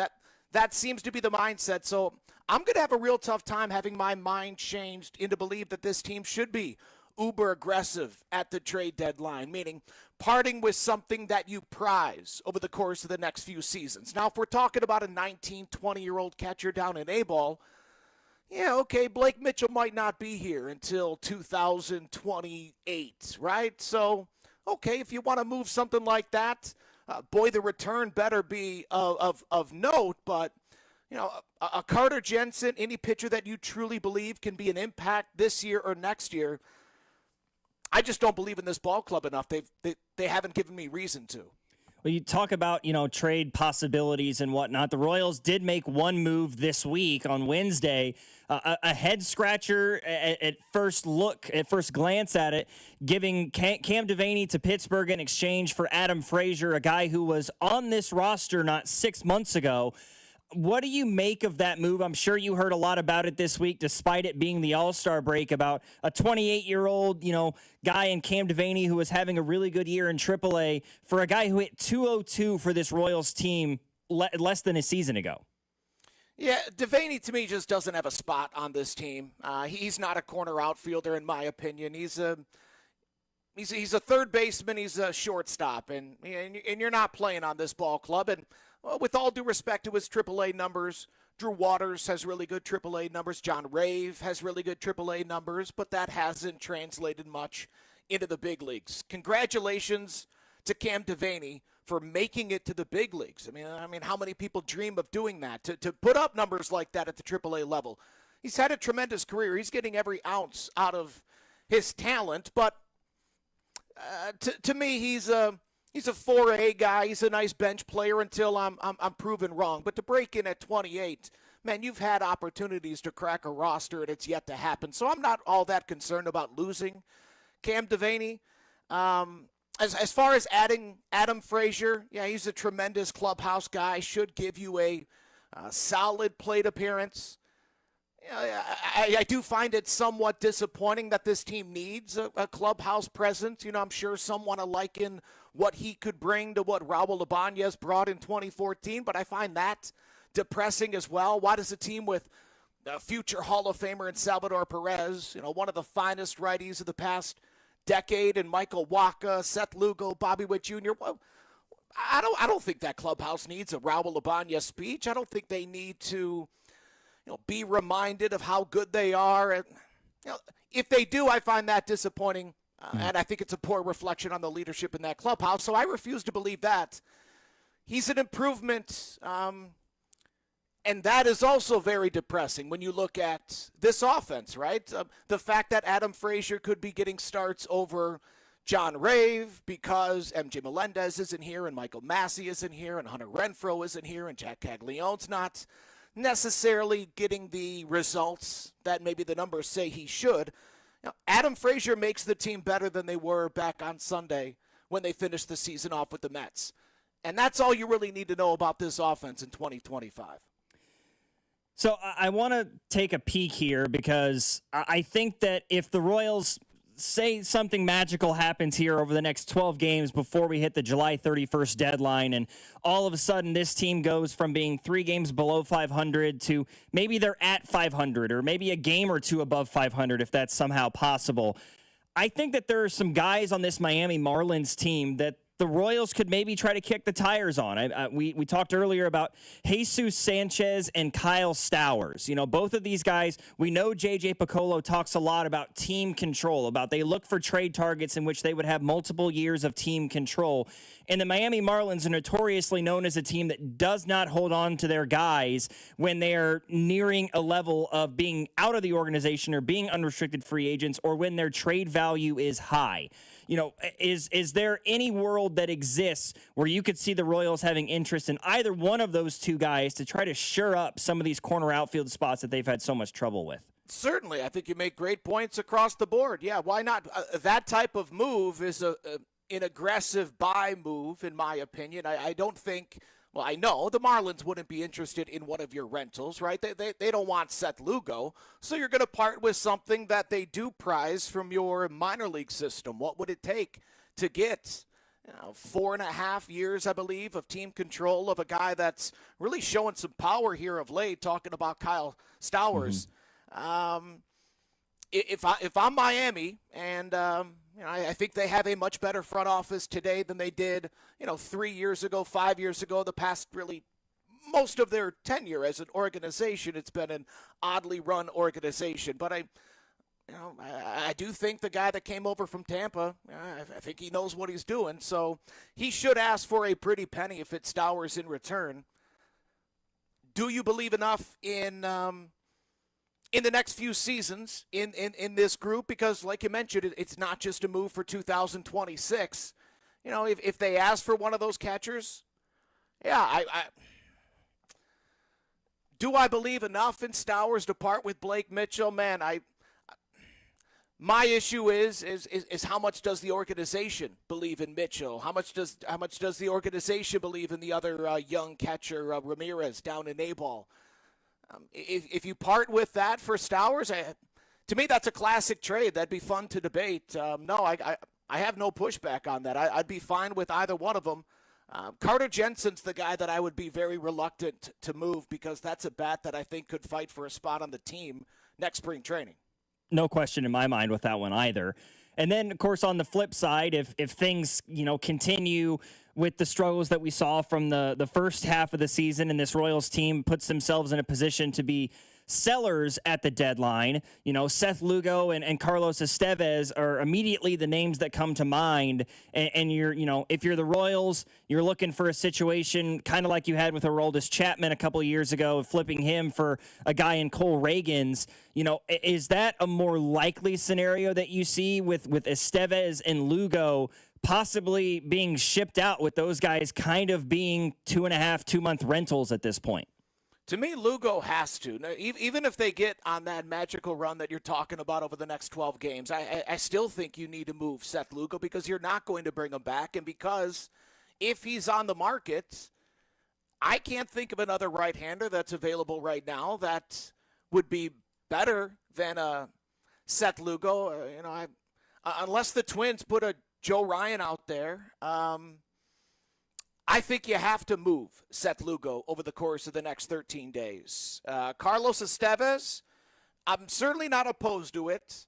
Now, there is a part of me that I'm not trying to save money for John Sherman. I'm fine paying Carlos Estevez $10 million next season because I think this team can win. If I'm John Sherman, I expect to win next season. This is going to be a blip on the radar, and we're going to need a closer. We're going to need even if he's not the closer, you need a good back end of the bullpen next season. You have Urseg back.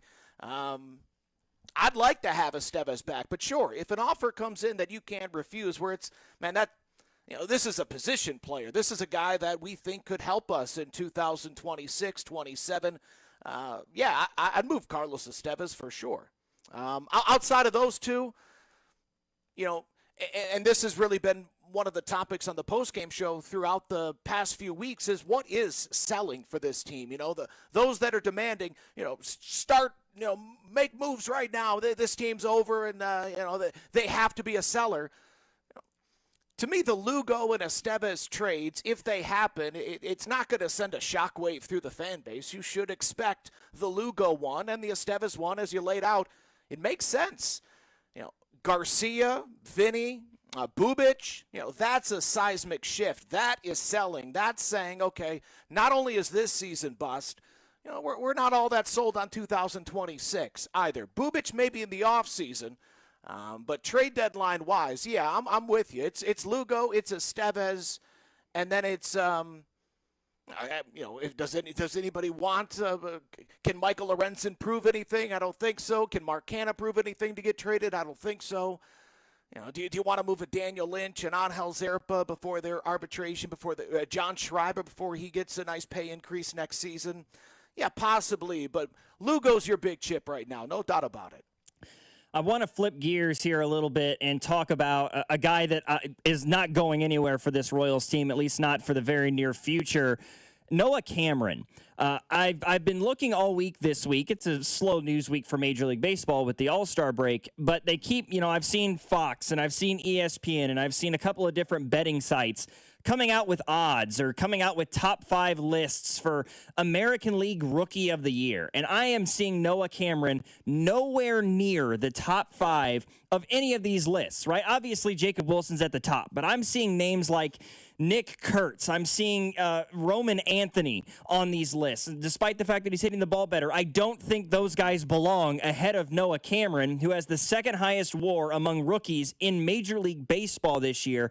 Why do you think Noah Cameron isn't getting enough love in terms of the American League Rookie of the Year race right now after his ultra-impressive first half? Yeah, I would love to dismiss those lists as clickbait, but even when you look at the betting sites that are in it for money, they're still putting Anthony and Kurtz and giving them better odds than Noah Cameron to take home the award. Obviously, Kurtz and Anthony, top picks from a season ago. Jack Caglione had better odds than Noah Cameron recently. So, some of it is just public perception. We always see that with the voting. East Coast bias. Royals overlooked at times. But no, there's no excuse when we all have the same log. We can all look at the same numbers at Baseball Reference and look at the same StatCast numbers. No, it's tough to point to anything other than the record, but the record isn't that bad to where it's an embarrassing ball club and he's, stealing these statistics on a garbage ball club. No, listen, if he continues it into the second half, we know those lists will change. But right now, 2025, the biggest positive to come out of this season is Noah Cameron. This is a guy that you can, so long as he can stay healthy, and that's the case with anybody, this is a guy you pencil into your rotation for the next half decade, and you picked him up in the 7th round a few seasons ago. You drafted or gave, I think, 10 different guys out of that draft class more than a $200,000 bonus. Cameron wasn't one of them, and he's still the only one to reach the big leagues. He's really saving that entire draft class right now. And, he's the biggest boon out of this campaign so far this season. Well, Vern, I appreciate you taking the time here this afternoon as we get set for the second half of the Major League season for the Kansas City Royals. 3 games in Miami this week. I'm sure you're looking forward to it. Pre-game and post-game tonight, sandwiched in between. Have a good one, Vern. Always nice talking to you, Logan. Appreciate it, man. Appreciate it. That is Josh Vernier. He is the Royals insider here on 96.5 The Fan. He'll be on at 5 o'clock this afternoon, late afternoon, getting you guys set for the game tonight against Miami. It is a 6 o'clock, 6:10 first pitch out in Miami here Central Time, and then he'll be back, of course, for the post-game show as well. And, Vern and I talked there briefly about trade targets for the Kansas City Royals, guys going away, guys coming back and whatnot. I really am very interested in this Miami Marlins series because I think there are 2 guys here, and he does bring up a good point that this is a different group of executives, a different president, a different general manager than we have been accustomed to seeing from the Miami Marlins in years past. But if you look at them traditionally, they don't hold on to guys very long. And Kyle Stowers, that's a dude that, his trade value has never been and may never be again as high as it is right now, right? Hitting .293, 19 home runs, 54 RBIs. He is in the top 15 in batting average. He's in the top 20 in home runs, and he's in the top 40 in RBIs. His OPS is 10th best in Major League Baseball. 27 years old, after a lackluster beginning to his career with the Baltimore Orioles, he gets traded over to Miami and has burst onto the scene this year. He's a left fielder, so you no longer have to, contend with, okay, is it going to be John Rave in left field today? Is it going to be Nick Lofton in left field today? Do we consider bringing Drew Waters back and throwing him in left field today? Do we put Jonathan India in left today and let Adam Frazier play second or whatever is going on? And then you look at Jesus Sanchez. He's a right fielder primarily, but he can play left. Not nearly the power bat that Stowers is. He's also not the contact bat either. He's hitting .259 this year, 321 OBP, however. So he gets on base with pretty good regularity. I think that those are 2 guys that the Royals could very much so exhibit some level of interest in. Would Miami be willing to part with those 2 guys? I don't know. Jesus Sanchez would certainly be the cheaper of those 2 options, I imagine. And I do find it interesting that he threw out, the catchers, right? Blake Mitchell or Ramirez, the 20-year-old down in high A right now for this Royals team. I'm of the opinion that those 2 guys either have to change position or change team at this point. Carter Jensen appears to be the Royals catcher of the future, which means Blake Mitchell, if he continues to catch with this Royals organization, he's going to be the backup catcher for the Kansas City Royals? Like, that's his ceiling at that point? Or him and Carter Jensen are in a battle that's not what the Royals want. Blake Mitchell is certainly a viable trade option. And if you can do, a 1-for-1 Mitchell for Stowers, is it enough to make this Royals team competitive? I don't know, right? But that's the hypotheticals we're talking about. I agree with him wholeheartedly that Seth Lugo is probably going to go here in the next 2 weeks. It makes no sense to keep him. He's got the player option next year for $15 million. He's not going to take that. His market's going to be 25, at least, I would say. He might be able to earn closer to 30, especially if he has a strong second half again, and say he finishes top 5 in the Cy Young voting in the American League again after he was the runner-up a year ago. He's going to have crazy market. He's going to have Nate Eovaldi level market value after he won that World Series with the Rangers a couple of years ago. So you're going to hold on to a guy who, yes, he's been great for your ball club, and he's a top of the the rotation sort of a guy. And with the loss of Cole Reagans, I understand the impulse of holding on to Seth Lugo if you can. But for the future of this team, I don't think it makes any sense. Whether you're a winning ball club or not, it doesn't make sense. Because I hate to break people's hearts. Even if this Royals baseball team goes on a torrid pace in the second half and they win 86 games like they did a season ago, or when they win 87, 88, 89 games and they get in to the postseason, you're not a contender to win an American League pennant, at least not in my opinion. Your starting pitching is going to keep you in games, but your batting lineup is not going to win you baseball games. Not the way it is constructed right now. Not the way that it's been so far this season through the first 97 games. Somebody disagrees with my market value for Seth Lugo. He's 35. I understand he's 35. Nate Eovaldi was 33, 34 a couple of years ago, and he got $25, $26 million a year. Seth Lugo is going to be worth at least $25 million a year on the open market. Go ahead and book it. What did Eovaldi get? 3 for 91? I'm just real quick mathing it. Or was it 3 for 71? 3 for 71 sounds right for him. 3 for 75. Okay. So yeah, from the Texas Rangers. $25 million, boom. Yeah. Nice clean number for the Rangers to help us with the math. Yeah, at 35 years old, this past offseason, he signed 3 years, $75 million. Now, let's just take a quick peek at what Nathan Eovaldi's numbers look like before he signed that deal. Coming off of the 2022 season, he had, or the last couple of years, he had a 3.87 ERA with the Red Sox in 2022, 3.62 ERA with the Rangers in 23, and a 3.80 ERA with the Rangers last year. So Seth Lugo, over the last 3 years, has an ERA cumulatively about a full point lower than Nate Eovaldi, and Eovaldi got $25 million a year.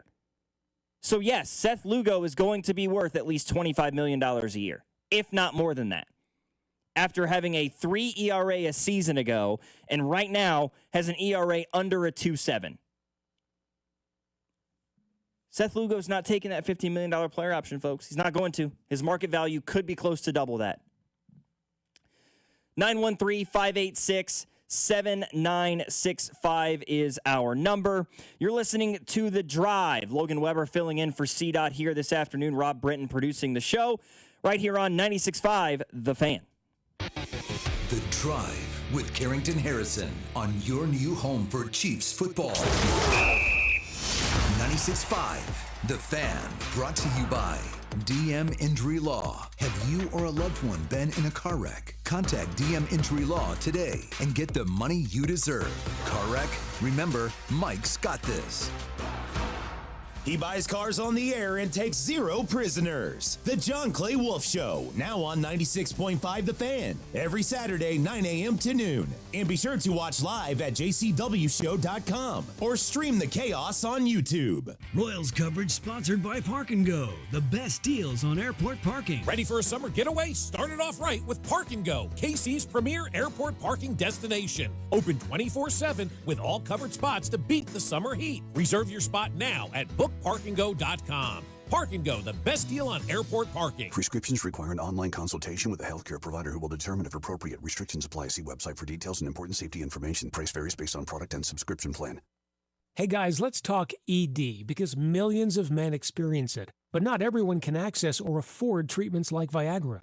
Well, Hims can help. Through Hims.com, you can get a full range of treatment options for ED, including daily or as-needed meds through a 100% online process. It all starts with an online intake form. Get started at hims.com/joy, and from there, a medical provider licensed in your state will determine if ED treatment is right for you. If prescribed, your medication is shipped to you for free. Find the ED treatment that fits your needs with options up to 95% less than the brand names. Millions of men experience ED, but Hims can help. To start your free online visit and save up to 95%, go to hims.com/joy. That's hims.com/joy for your free online visit. HIMS.com/JOY. Alex. Hello. We've been trying to track you down. I don't know if you've noticed that. Do you have any idea why? Something to do with the radio thing. Every month we're doing a giveaway. GiveMeTheVin.com. Giveaway? What you giving away, man? $25,000. Alex Jackson of Pensacola, Florida is the latest winner of Give Me the Vin's Big Cash Giveaway. Are you for real? Every time that you sell a car to Give Me the Vin, you go into a drawing for that month. And dude, you won. That's great, man. I'm having a baby boy in about 3 months. That's a lot of diapers. jewelers, man. Name him John Clay. Okay. No purchase necessary. For official rules, go to GiveMeTheVin.com. The countdown is on. Save the date because Diamonds Direct's Designer Summer Sale kicks off this Monday, July 21st with 20% off the entire store. Engagement rings, diamond studs, fashion jewelry, and more. Want early access? Book your appointment now because the best pieces go fast. Don't miss the jewelry event of the season next week only at Diamonds Direct and designer appearances July 25th through 27th. Top designers from New York and LA with their exclusive collections. Visit diamondsdirect.com to book your appointment and start saving. This is the story of the one. As a safety manager at a manufacturing plant, he does everything he can to keep his coworkers safe. From finding ways to reduce risks to keeping safety supplies in stock. And for that, he relies on Grainger. Grainger offers a broad range of quality products and next-day delivery, so he can always play it safe. Call 1-800-GRAINGER, click Grainger.com, or just stop by. Grainger, for the ones who get it done.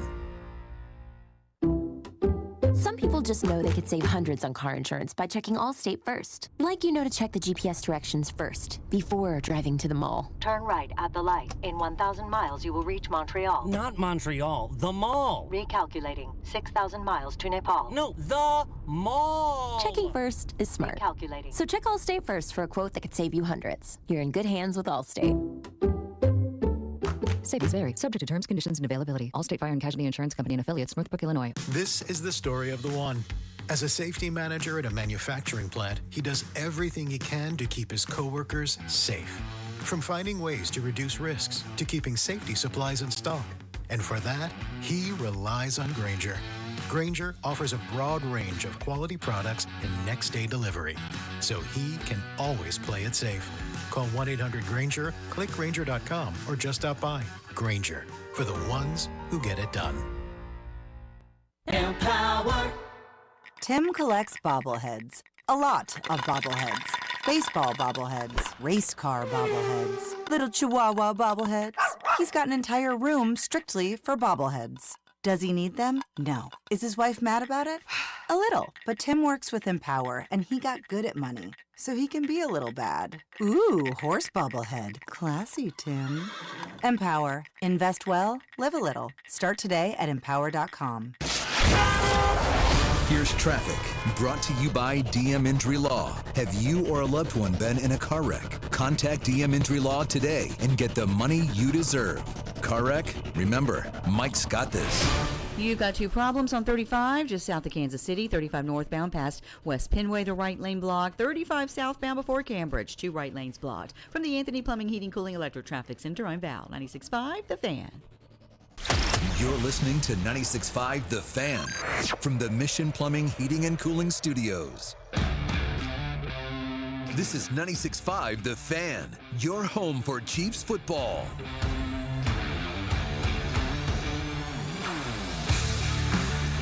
All right, I'm only going to talk about this once, and then I kind of just want to not have it be a hypothetical for a while. Rob, you and I were having a conversation with somebody in the text line who mentioned something about Bobby Witt Jr. being gone in 2 years. And you pointed out that Bobby Witt Jr. is under contract for, what, is it a 10-year deal that he got? With an opt-out after the first 5 or 6? Like, he can't opt out of his deal until 2030. This person says a trade. Like, Bobby would demand a trade. Well, if he demands it, he will have to. Who wants to be amazing on a meh team? Players ask for trades quite often. Person responded with, it's rare, but it happens. Why would he want to be here? Once Sherman gets his stadium, he will quit putting money into the team. Where's the evidence for that? And sell it. They aren't close to being a World Series threat.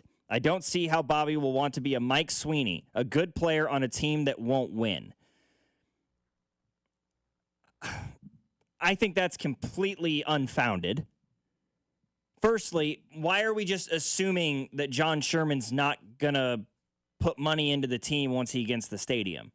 I don't think he gave Bobby his contract and re-signed Michael Wacha and avoided the arbitration years with Reagan's just so that he could get a stadium out of it. He's a Kansas City area guy, That's why he was a part of the ownership group that bought the team in the first place. Is he going to become George Steinbrenner or the Dodgers ownership group and start throwing out hundreds of millions of dollars at everybody with a pulse? No. That's never going to be this Royals baseball team. Not as long as a salary floor or cap ceases to exist in Major League Baseball. To say that Bobby Witt Jr. is going to request a trade out of the organization, again, I feel like is incredibly unfounded. What evidence exists that he would want to do that? He has shown nothing but a desire and a willingness to want to stay in Kansas City. And just for the sake of the argument, right?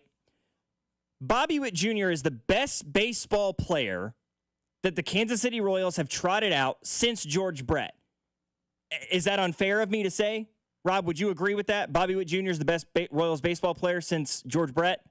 Yeah, I mean, yes, I would say that's fair. Beltran's probably a Hall of Famer, so maybe Beltran, but that's the group. It's those three. Right. And at least in terms of position players, right? You want to have arguments about certain pitchers and whatever else. Okay.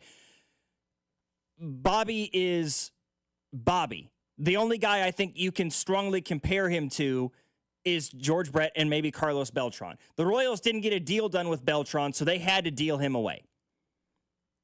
George Brett was with the Royals for 21 years. 21 seasons, 73 to 93.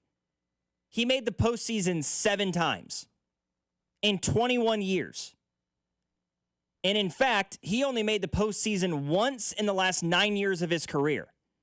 Did we hear George Brett demanding for a trade away from Kansas City? Those things don't really happen a lot in Major League Baseball. I mean, really, what major, like, superstar caliber talents in the last 10, 20 years of Major League Baseball can you hearken back to as requesting a trade? Bryce Harper? Right? Going from the Nationals to the Phillies? Like, demanding to be let go, to go somewhere else? Paul Skeens a couple years from now, we'll all wait around with bated breath when that happens because he's tired of not getting any run support in Pittsburgh. It doesn't happen all that often. Somebody points out Bo Jackson. There's always a Bo Jackson guy. Yeah, Bo had extreme talent. Bo couldn't stay healthy. Bo got hurt. That's.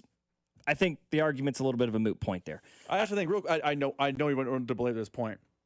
I think this whole conversation, this whole notion, where me and you are saying it will probably it is minuscule chance that it happens. I think all of this stems from something that the Royals as an entity have to somehow find a way to battle. There is a thought among the fan base that John Sherman is an outsider who is problematic. There is a thought that he's not a Kansas Citian who has the Royals' best interest at heart. And I disagree with that. I think John Sherman has shown that since he showed up and owned the team, hey, I'm willing to do what it takes to make the team good. He bought the team during COVID and he paid the minor league players. 28 other major league owners didn't do that. He did. He owned the team for 10 minutes. So I am a person who thinks John Sherman is doing the best he can for the organization. But there is a sect of the fan base, and I don't think it's a small sect, that thinks because of his demand for a new stadium that he is an outsider who is just trying to line his coffers and then get out. And I think that's the crux of the person's argument. And again, I disagree with it. But I think the Royals have to find a way to fight that perception that John Sherman doesn't care about the organization.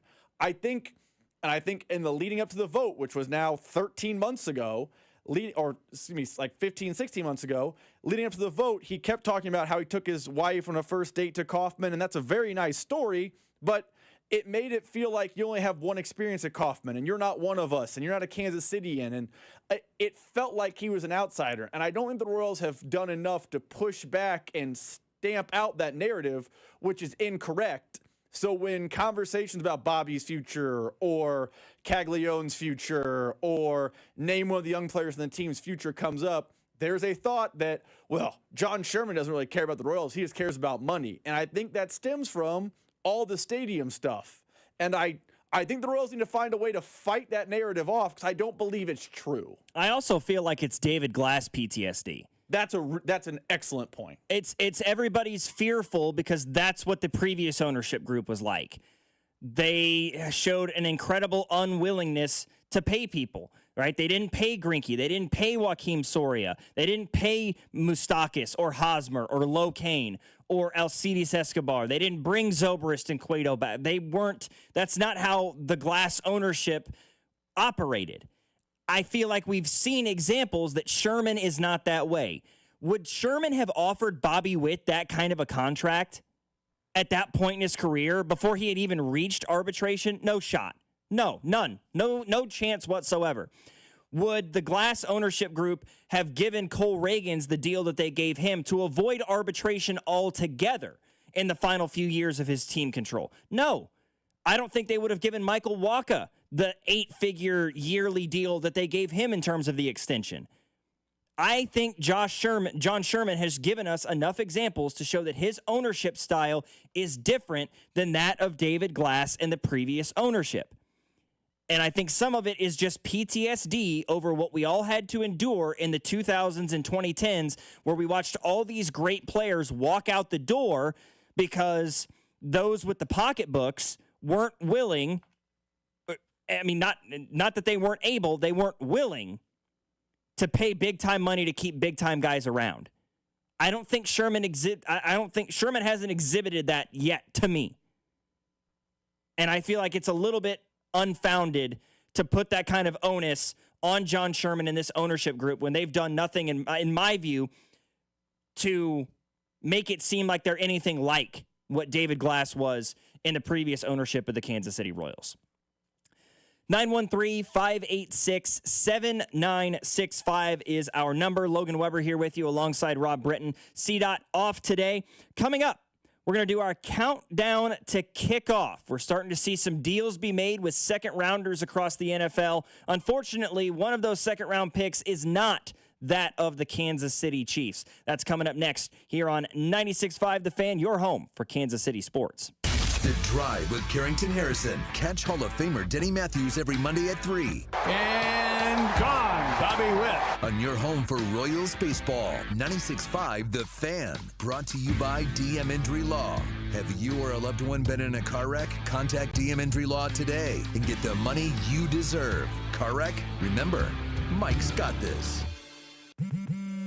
At Straight Talk, we are all about no-brainers. Calling Grandma for her recipe, no-brainer. Streaming one more episode at 2 a.m., big no-brainer. Getting real unlimited data where you buy bananas, the ultimate no-brainer. Switch now and get a free Samsung Galaxy A16 5G or Moto G Power 5G 2025 with select plans. Straight Talk, real unlimited data. Available at Walmart and straighttalk.com. Offer valid through 7/20/25. Taxes and fees apply. Requires in-store activation of single line gold unlimited plan or higher. For network management practices, visit straighttalk.com/terms. Copyright 2025 Verizon.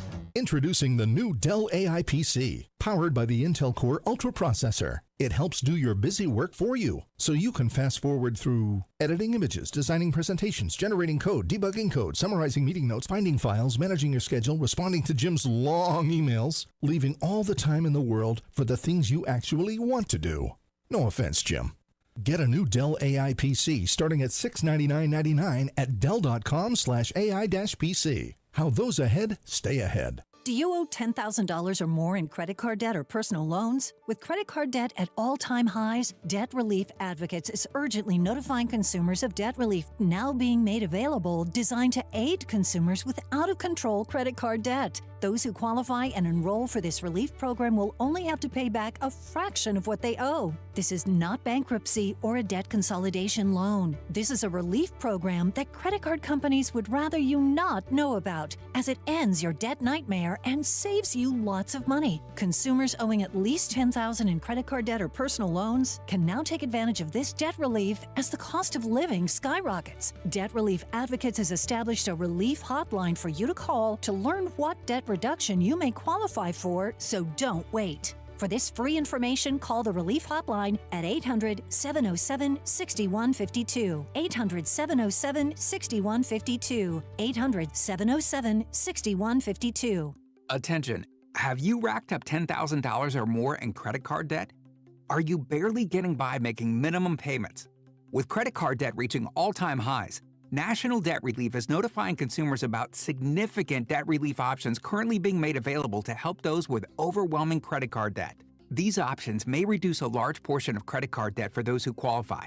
You don't need to declare bankruptcy or take out a consolidation loan, and you may only have to pay back a fraction of what you owe, even if you have bad credit. National Debt Relief has already reduced the credit card debt for more than 550,000 consumers. So don't wait. If you owe $10, $20, or even $100,000 in credit card debt, you can now take advantage of this financial debt relief as the cost of living continues to skyrocket. To check what debt reduction you may qualify for, call 800-355-8282. That's 800-355-8282. Again, that's 800-355-8282. Hey, what's up, Flies? This is David Spade. Dana Carvey. Look, I know we never actually left, but I'll just say it. We are back with another season of Fly on the Wall. Every episode, including ones with guests, will now be on video. Every Thursday, you'll hear us and see us chatting with big-name celebrities. And every Monday, you're stuck with just me and Dana. We react to news, what's trending, viral clips. Follow and listen to Fly on the Wall everywhere you get your podcasts. This is the story of the one. As a safety manager at a manufacturing plant, he does everything he can to keep his coworkers safe. From finding ways to reduce risks to keeping safety supplies in stock. And for that, he relies on Grainger. Grainger offers a broad range of quality products and next-day delivery, so he can always play it safe. Call 1-800-GRAINGER, click Grainger.com, or just stop by. Grainger, for the ones who get it done. Empower. Tim collects bobbleheads. A lot of bobbleheads. Baseball bobbleheads, race car bobbleheads, little chihuahua bobbleheads. He's got an entire room strictly for bobbleheads. Does he need them? No. Is his wife mad about it? A little. But Tim works with Empower, and he got good at money, so he can be a little bad. Ooh, horse bobblehead. Classy, Tim. Empower. Invest well, live a little. Start today at empower.com. This report is brought to you by O'Reilly Auto Parts, your professional parts people. Check engine or ABS light on? Take the guesswork out of your warning lights with O'Reilly Veriscan. It's free. Ask for O'Reilly Veriscan. O'Reilly Auto Parts. Here's traffic, brought to you by DM Injury Law. Have you or a loved one been in a car wreck? Contact DM Injury Law today and get the money you deserve. Car wreck? Remember, Mike's got this. You've got two problems on 35, just south of Kansas City, 35 northbound past West Pinway, the right lane blocked, 35 southbound before Cambridge, 2 right lanes blocked. From the Anthony Plumbing, Heating, Cooling, Electric Traffic Center, I'm Val, 96.5, The Fan. The NFL season is fast approaching. With kickoff under 100 days away. Harrison Butker set to kick it off. The run-up. Butker's kick in Super Bowl 58 is underway and a high, deep spinning kick. The Drive gives you an NFL thought every day from now until the start of the season. It's the countdown to kickoff. The countdown to kickoff continues here. The NFL season closer and closer and closer. We've seen training camps kick off all across the league in the NFL. Got what, less than 50 days before the NFL season is a go? 49, 48? I think either 49 or 48 until the Eagles play the Cowboys. So whatever that number is, add 1, and then that's the Chiefs' first game. Man, that's quicker than you think. Yeah, first NFL game of the year is going to be September 4th. Last game of the year, February. Man. But taking a look at the latest in our countdown to kickoff, we're starting to see some signings for second-round picks in the NFL. Saw that the Los Angeles Chargers finally came to terms on a deal with wide receiver Trey Harris. Interestingly enough, I can't find details on that contract, right? I mean, like the big storyline has been guaranteed deals for second-round draft picks, but I haven't seen if Trey Harris's deal was fully guaranteed or if it was sort of your copy and paste of the older second-round picks.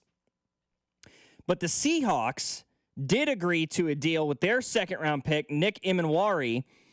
He signed a fully guaranteed deal. He was the 35th overall pick of Seattle. He has now become the third second-round pick to sign a fully guaranteed deal, completely unprecedented prior to this offseason, along with rookie wide receiver Jaden Higgins from the Texans and Carson Schwessinger of the Cleveland Browns, who was the 33rd overall pick. So the first three picks of the second round all got fully guaranteed deals. First time in NFL history. For comparison, the 35th overall pick last year was Ladd McConkey, and he got a 92% guarantee over the lifetime of his deal in terms of the money on his contract. The Seahawks were very, very interested in Emanwari. They traded up 17 spots to get him. He was a 3-year starter at South Carolina. They have him slated as like a nickelback or an inside corner for this Seahawks team this year to go along with some really, really good, an already really solid defensive secondary with Weatherspoon, Julian Love, Kobe Bryant. But it raises the point of, okay, where you're starting to see some more guys trickle in. We now have 4. By the way, Luther Burden just happened. Per Adam Schefter, this is literally 3 minutes ago. Not breaking news sound worthy, but 3 minutes ago, Chicago Bears made an agreement today with their second-round pick, Luther Burden. Fully guaranteed contract with Luther Burden, making it the first time in NFL history the 39th pick. Okay. Got a fully guaranteed deal. I think I'm starting to sense a theme on these second-round picks, and I think we're going to get a lot of tweets saying it's the first time insert blank gets a fully guaranteed deal from the second round, because that seems to be the trend line right now. Interesting. Okay, so we now have 5 of the 32 second-round picks who have signed deals. 4 of them, it's been confirmed by multiple sources on fully guaranteed deals. We're still waiting to hear what happens with Trey Harris. I do find it interesting that of the 4 guys who have got fully guaranteed money right now, they were all inside the top 40, right? Schwessinger was the 33rd overall pick. Jaden Higgins was the 34th overall pick. Emanwari was the 35th pick, and Luther Burden at 39. The question becomes, what does that mean for the guys at the back half of the second round? And that includes Kansas City Chiefs defensive tackle Omar Norman Lott. The rookie from Tennessee is still currently unsigned. He was, the 63rd overall pick in this past year's draft. He has yet to sign a deal with this Kansas City Chiefs team. He's not alone. As I said, one of now 27 second-round picks who have not agreed to terms on a deal. But I did find it interesting. Omar Norman Lott was on Instagram Live earlier this week, and he was asked about the contract situation. Let me read the comments. What are we talking about? What are we talking about? Sign the contract.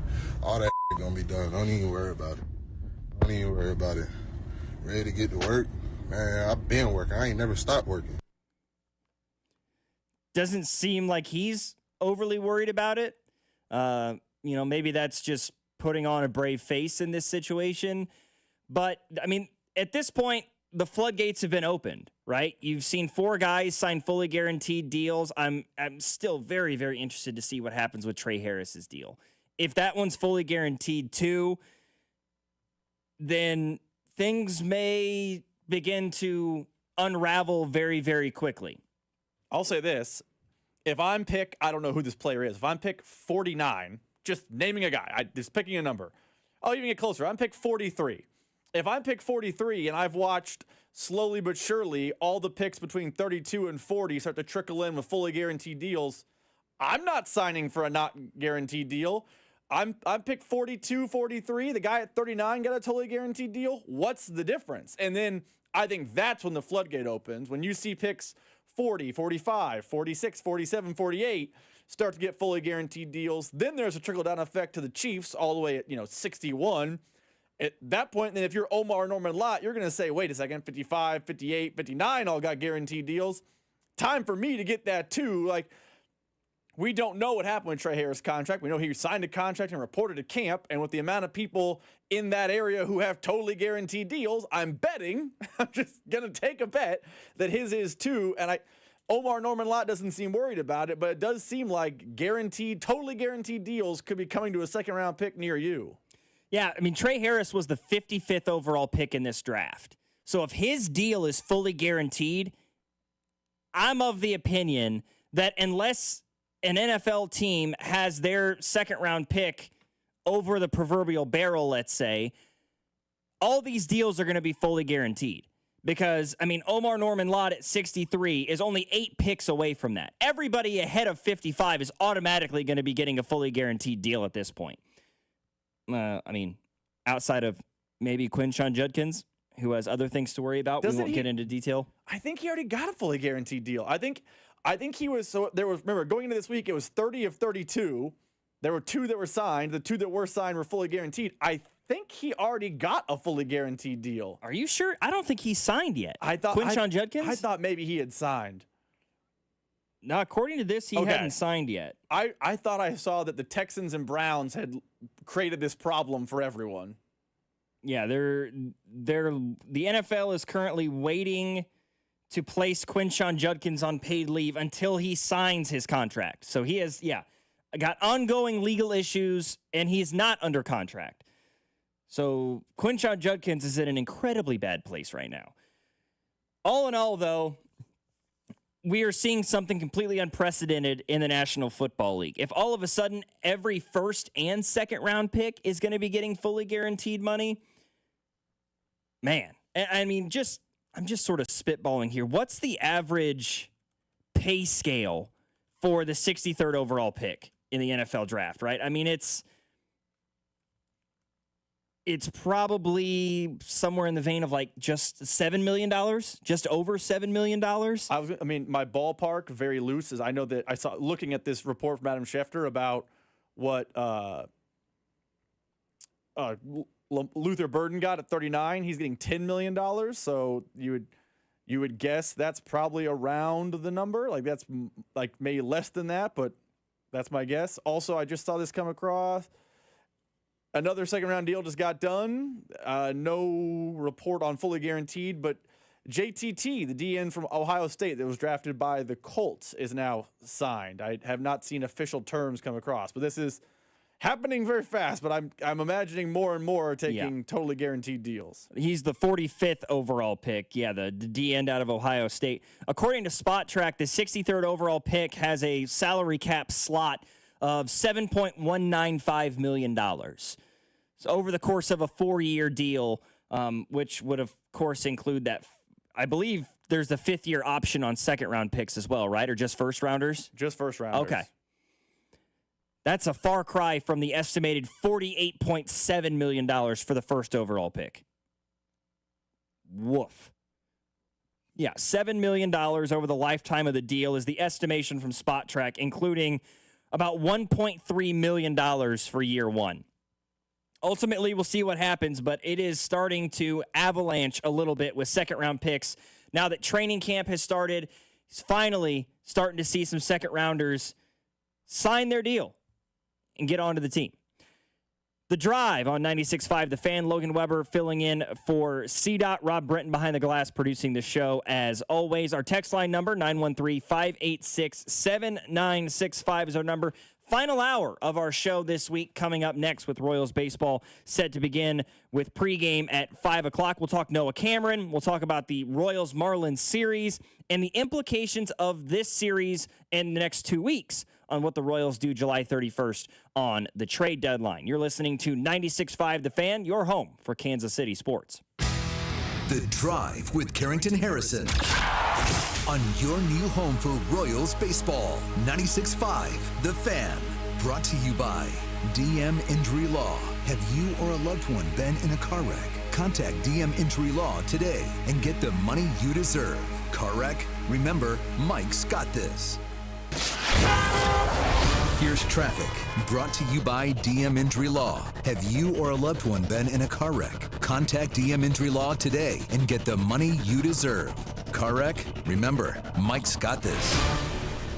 You've got 2 problems on 35, just south of Kansas City, 35 northbound past West Penway, the right lane blocked, 35 southbound before Cambridge, 2 right lanes blocked. From the Anthony Plumbing, Heating, Cooling, Electric Traffic Center, I'm Val, 96.5 The Fan. Oh, hey. Hey, thanks for meeting me here. It's just, you're my only lawyer friend, and I need your professional opinion. Do you see that brand new Hyundai Tucson out there?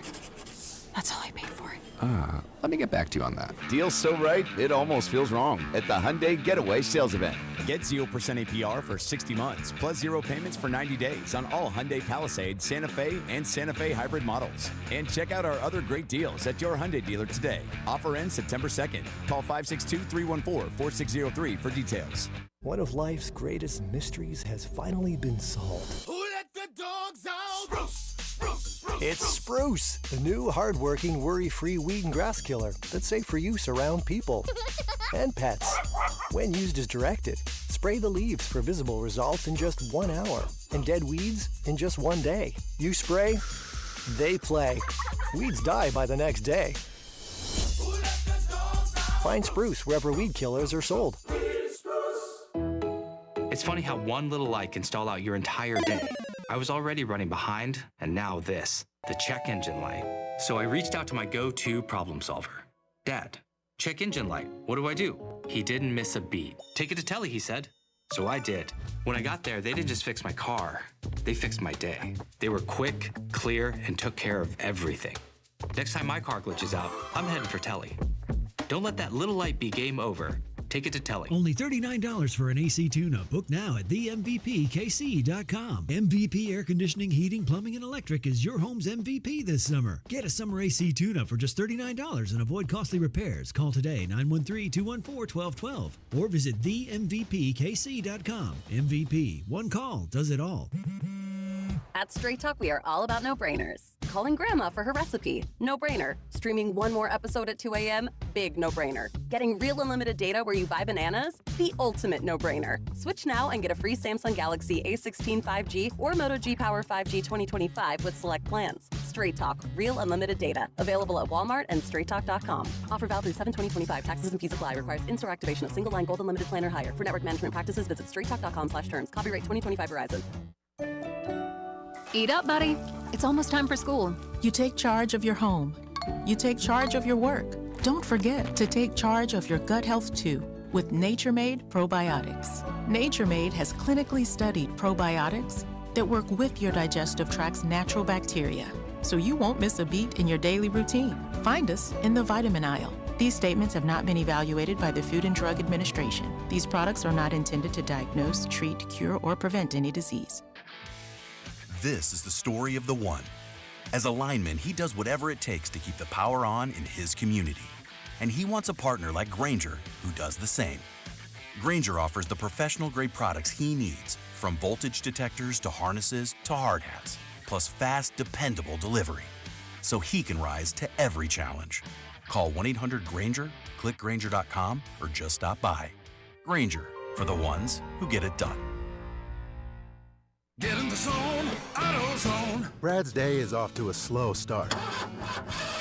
So he heads to AutoZone, where batteries are as low as $89.99.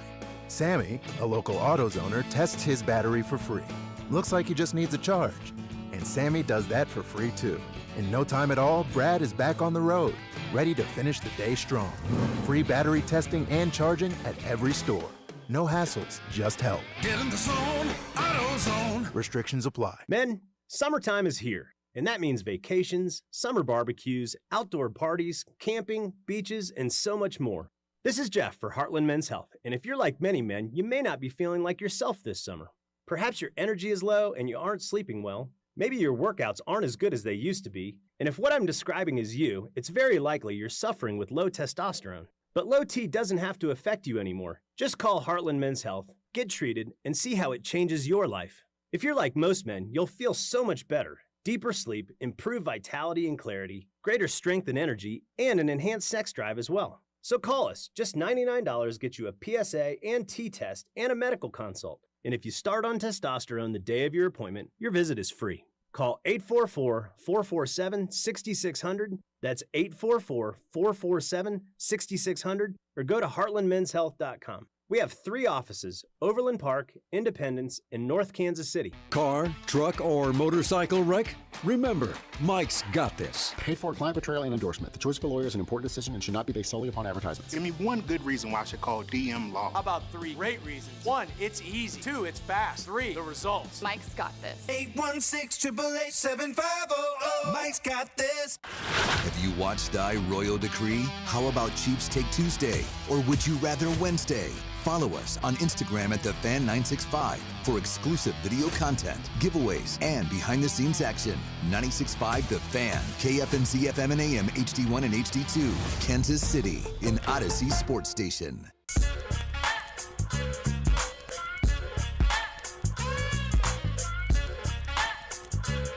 The Drive here on 96.5 The Fan, your home for Kansas City sports. Rob Brenton producing the show. Logan Weber in today, filling in for Carrington.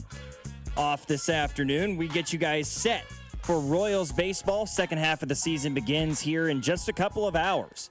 Coming up at 5 o'clock, it's going to be Vern leading the pregame show, as the Royals are in Miami taking on the Marlins. Seth Lugo on the bump against Sandy Alcantara. Alcantara, a guy, he's a Cy Young winner a couple of years ago, and now he's got an ERA north of 7 through the first 90-plus games this year. Royals are looking to continue their winning ways from the last, I would say, 2 weeks of the first half when they went 7-3 in their last 10 games, and put themselves in a position to be buyers, potentially, rather than sellers at the trade deadline. We may talk more about that as we go along here in the final hour of our show tonight on this Friday. But I want to begin with what I feel like is a tremendous disservice and tremendous disrespect of Noah Cameron. I'm not alone in this. There are a lot of people who are confused about why Noah Cameron is not getting enough love right now. In fact, earlier in the show, we had a chance to visit with Vern, and I asked him about why Noah Cameron isn't getting enough attention among the favorites for the American League Rookie of the Year. Obviously, Kurtz and Anthony, top picks from a season ago. Jack Caglione had better odds than Noah Cameron recently. So, some of it is just public perception. We always see that with the voting. East Coast bias. Royals overlooked at times. But no, there's no excuse when we all have the same log. We can all look at the same numbers at Baseball Reference and look at the same StatCast numbers. No, it's tough to point to anything other than the record, but the record isn't that bad to where it's an embarrassing ball club and he's stealing these statistics on a garbage ball club. No, listen, if he continues it into the second half, we know those lists will change.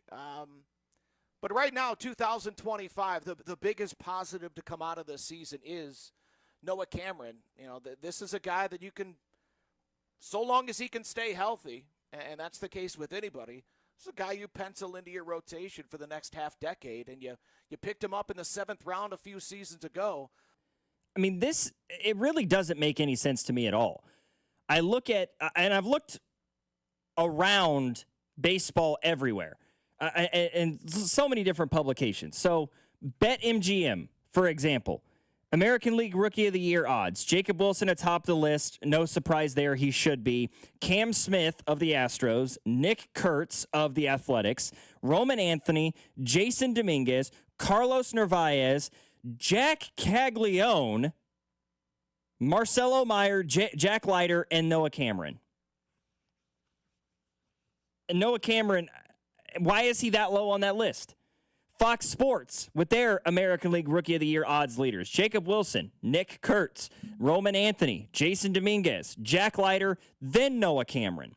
MLB has their Rookie of the Year panel, and MLB.com's AL Rookie of the Year poll features Jacob Wilson, Nick Kurtz, Cam Smith, Carlos Narvaez, Roman Anthony.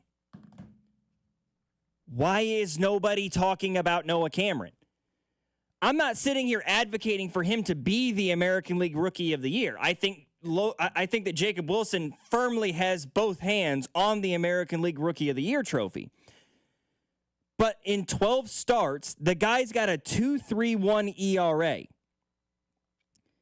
He's got 10 more strikeouts than hits allowed. 58 Ks, 48 walks. 48 hits. He's only walked 22. He's got a whip of 1. Exactly 1. His ERA plus is at a 177. And he's got a strikeout to walk ratio of over 2.5. Every number, every analytic is showing you that Noah Cameron is having a really good year. He's got a 2.7 WAR, which is the second highest among all rookies in Major League Baseball. Jacob Wilson's the only guy with a higher WAR at 3. Somebody in the text line points out that it's usually a hitter's WAR award, right? Yes. Fair. Right? It's just like the MVP. I mean, is Justin Verlander maybe the last pitcher to win an MVP in Major League Baseball? I could be speaking completely out of turn on that, but I don't know why Justin Verlander was the first name that came to mind. How do you count Shohei? Shohei Ohtani is a primary hitter. He's not going to win the MVP if he was just pitching. He's going to win the MVP because of his hitting, which is quite literally what he did a season ago. He didn't pitch hardly at all and still won the MVP. So I understand that it's a hitter's award, but are we really going to ignore a guy who in the first half of the season had a 2.3 ERA in 12 starts? Some of it is probably the market, right? Another person in the text line pointing out that if he pitched for the Dodgers or the Yankees, then he would probably be the favorite to win the AL Rookie of the Year. Yeah, I mean, just looking at some of the other names on this list, right? Like Nick Kurtz hitting for playing for the A's. He's had a good year. He's hitting 257, 17 home runs, 44 RBIs. Solid year. Cam Smith for the Astros. He's hitting 277. Solid. Really solid year. He's played in 82 games, too. He's been pretty much an everyday player for the Houston Astros this year. Carlos Narvaez of the Red Sox and Roman Anthony of the Red Sox. Those are two that I kind of question a little bit more. Narvaez is hitting 270 as a primary catcher, right? Only 8 home runs. And then Roman Anthony, who in his rookie season is hitting 266. 270 is not elite. A 2.31 ERA in the first half of the season, that is elite. That's borderline all-star quality. So I looked this up because the text line got my mind moving about, hey, it's a predominantly, hitter award. And as we discussed this in the back and we were kind of started this topic on the show, I was fully prepared to crack the mic and say, come on, Logan, it's a hitter award. Calm down. But I looked this up. In the last 20 years, that feels like a good enough sample size, dating back to 2005, 7 pitchers have won the award. And then I was like, all right, let's see who the 7 are. They must have been really put up sensational seasons. In 05, Houston Street. So bullpen guy, different animal. 2006, Justin Verlander. Obviously Hall of Famer. His ERA that year was 3.63. I mean, that's not as good. Then you have Andrew Bailey, another reliever. Neftali Feliz, another reliever. Jeremy Hellickson with the Rays. He won AL Rookie of the Year. 2.95 ERA. Okay, that's comparable. I see it. Michael Fulmer as a pitcher won the award. He had a 3.06 ERA. And last season, the last pitcher who did it, Luis Gil, last year, won it with the New York Yankees. ERA was 3.50. So I understand where the text line is coming from, saying it's a hitter award. The stats indicate it's not, and I was wrong to think that. And now when you look at the pitchers that have done it, there have been a couple that put out special seasons. The bullpen guys, their ERAs are in the ones, but they're bullpen guys. It feels like Noah Cameron's having a Jeremy Hellickson type of season, and Jeremy Hellickson won the award. He's having a Luis Gil type of season, and Luis Gil won the award. Yeah, I mean, last year, both Rookie of the Years, the American League and the National League Rookie of the Years, were both pitchers. Luis Gil, who I don't think was deserving of the honor, but that's for another subject for another time. Obviously, Paul Skeens should have been the NL Rookie of the Year. Guy got a 1.96 ERA. He was unbelievable. What's wild to me, the 2020 National League Rookie of the Year was Devin Williams. He was 4-1, right? It's COVID year. It was a shortened season. He had 27 innings. He pitched 27 innings. National League Rookie of the Year. I know it was only like a 60-game season, but still. Noah Cameron should be number 2 on these lists for the American League Rookie of the Year. And I think an argument exists for him to possibly be at number 1. But Jacob Wilson's hitting .330. The guy never strikes out. He's been phenomenal. So I have no issue whatsoever with him being there. I don't understand why we're not talking more about Noah Cameron and instead we're hyping up a bunch of guys hitting .260. But the guy pitching with a 2.31 ERA is being completely neglected. The guy that did something in Major League Baseball that hasn't been seen since Fernando Mania 40 years ago is being completely forgotten about in the AL Rookie of the Year voting. I don't understand it. 913-586-7965 is our number. You're listening to The Drive. Logan Weber filling in for C-Dot, Rob Britton producing. Coming up, we're going to talk more about this Royals-Marlins series, which will begin here in just under 2 hours, and why this is a must-win 3-game set for Kansas City. Here on 96.5 The Fan, your home for Kansas City sports. The Drive with Carrington Harrison on your new home for K-State Athletics, 96.5 The Fan. Brought to you by DM Injury Law. Have you or a loved one been in a car wreck? Contact DM Injury Law today and get the money you deserve. Car wreck? Remember, Mike's got this. You want to see the ring? Here, I have a picture. Wow, look at you. I know, right? Went to Hellsberg and customized the whole thing. Oh, yeah? Yeah, well, I showed them all our inspiration photos, picked the setting, the diamond. It's actually pretty fun. Now for the real hard part, asking her. Well, congrats, buddy. The ring looks awesome. Start your story with Hellsberg. Designed with care and craft since 1915. Shop in store or at hellsberg.com. Hey, it's Rex here with RexBuysKC.com, your local KC home buyer. If you own a property in the Kansas City or surrounding area and want to sell it fast and at a fair price, write this number down, 816-330-6000. I'm a private real estate investor, not some hedge fund or large national chain. My family and I live right here in KC. I can pay cash and close on your timeline, even in as little as 3 days. Here at RexBuysKC.com, we are improving Kansas City one house at a time. I buy inherited houses, vacant houses, foreclosure houses, behind in payment houses, my tenant won't pay the rent houses, and properties that need complete rehabs. Do you own a house that's trashed and needs thousands of dollars in repairs? Great. If you own a house and want to sell it fast, call me at this number, 816-330-6000. That's 816-330-6000, or go to RexBuysKC.com.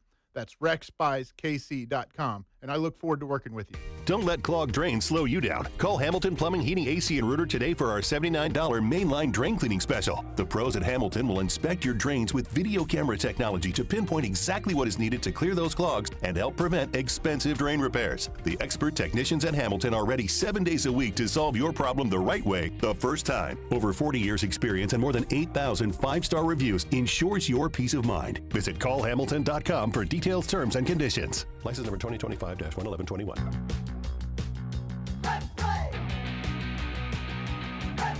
Hey there, Kansas Lottery here.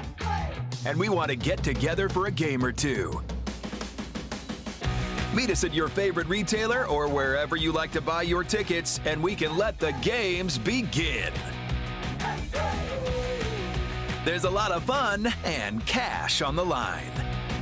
See KSLottery.com for details. The countdown is on. Save the date because Diamonds Direct's Designer Summer Sale kicks off this Monday, July 21st with 20% off the entire store. Engagement rings, diamond studs, fashion jewelry, and more. Want early access? Book your appointment now because the best pieces go fast. Don't miss the jewelry event of the season next week only at Diamonds Direct, and designer appearances July 25th through 27th. Top designers from New York and LA with their exclusive collections. Visit diamondsdirect.com to book your appointment and start saving. Century Roofing remains the best roofing company to call for insurance claims from storm damage, roof repair, and inspections throughout Kansas City. They were just voted as both the best roofing company in Johnson County for the 4th straight year and the best roofing company in all of Kansas City by readers of the Johnson County Post and the KC Star. So trust the pillars of strength and go with locally owned and female-owned Century Roofing at centuryroofingkc.com. Century Roofing. Trust the pillars of strength. Jake from State Farm. I'm winning. I finally cleaned my house, so I'm breaking out my new tropical room spray. Keep winning and create an affordable price just for you by bundling your home and auto with the State Farm Personal Price Plan. It's like your own personal paradise. Ooh, hey, grab me a coconut water. Bundling, just another way to save with a personal price plan. Like a good neighbor, State Farm is there. Prices are based on rating plans that vary by state. Coverage options are selected by the customer. Availability, amount of discounts and savings, and eligibility vary by state. You ever try fixing your car and realize you're missing that one part? Yeah, been there. That's why eBay's my go-to. They've got millions of parts, guaranteed to fit. I'm talking brake pads for when yours have seen one too many miles of stop and go. Oil filters, because you don't mess around with your engine care. Even got this cold air intake on my watch list. I might just go for it. To keep the ride cool and your DIY streak hot.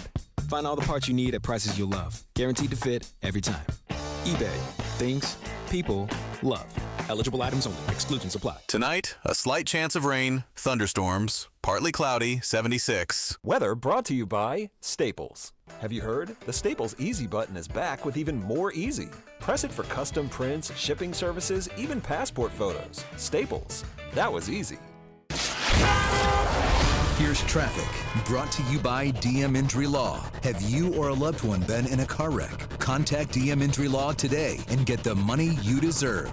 Car wreck? Remember, Mike's got this. Two problems headed south down to the Triangle. You've got a two-car crash, 71 southbound at Bannister. The right lane is blocked. You're also working with 71 southbound past 75th. For the Anthony Plumbing, Heating, Cooling, and Electric Traffic Center, I'm Val, 96.5, The Fan. You're listening to 96.5 The Fan from the Mission Plumbing, Heating, and Cooling Studios. Hey, it's Lucas Ursig from the Kansas City Royals. You're listening to The Drive with C-Dot on 96.5 The Fan.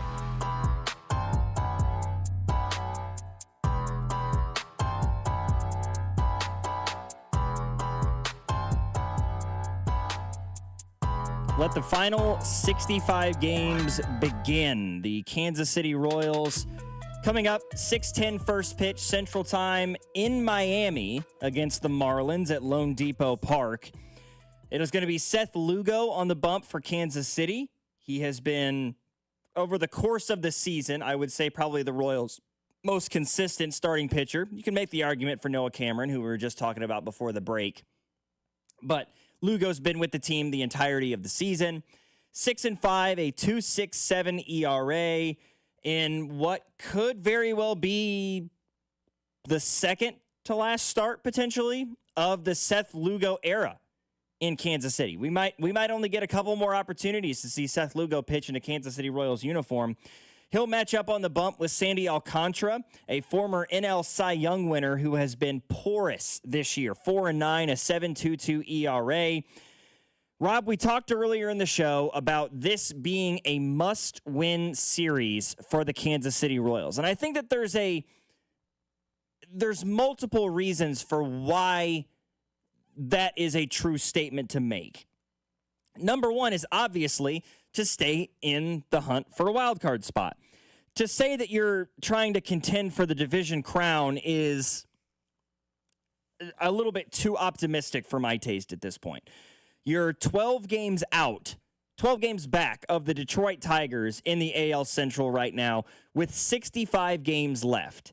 That is a long shot at this point, especially considering what we've seen from the Royals through the first 97 games. It's hard to anticipate some sudden resurgence. I mean, you would need to go on a torrid pace and win, you need to go 17-6 in a month, which isn't even possible. You'd need to have the month of May that the Royals had, and the Detroit Tigers would have to have the month of June that the Royals had for them to even get into contention with the Detroit Tigers. But you're only 4.5 games out of a wild card spot. And with 2 weeks left until the trade deadline, what happens over the course of the next 3 days and then the next 2 weeks is really going to determine what direction this Royals baseball team goes. We've talked earlier to Josh Vernier about what the Royals trade deadline could look like and what the next 2 weeks would mean for that.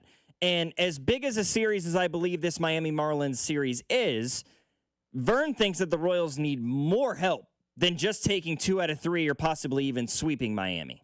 Obviously, the Royals need to take 2 of 3 from the Marlins, but they need to take 2 of 3 from the Cubs. And if not the Cubs, well, then, Boston coming up. And they got to steal some games here in the second half. And over the first 97, I don't know how they're going to do it. I could say the same old Bobby, Vinny, and Salvi, but we got 97 games, and they haven't been Herculean the way that they were a season ago. Now, maybe that could happen, but we're saying maybe a lot, right? It seems like we're banking on something that we have no evidence to believe is going to happen. That seems to be the mindset. So I'm going to have a real tough time having my mind changed into believe that this team should be uber aggressive at the trade deadline, meaning parting with something that you prize over the course of the next few seasons.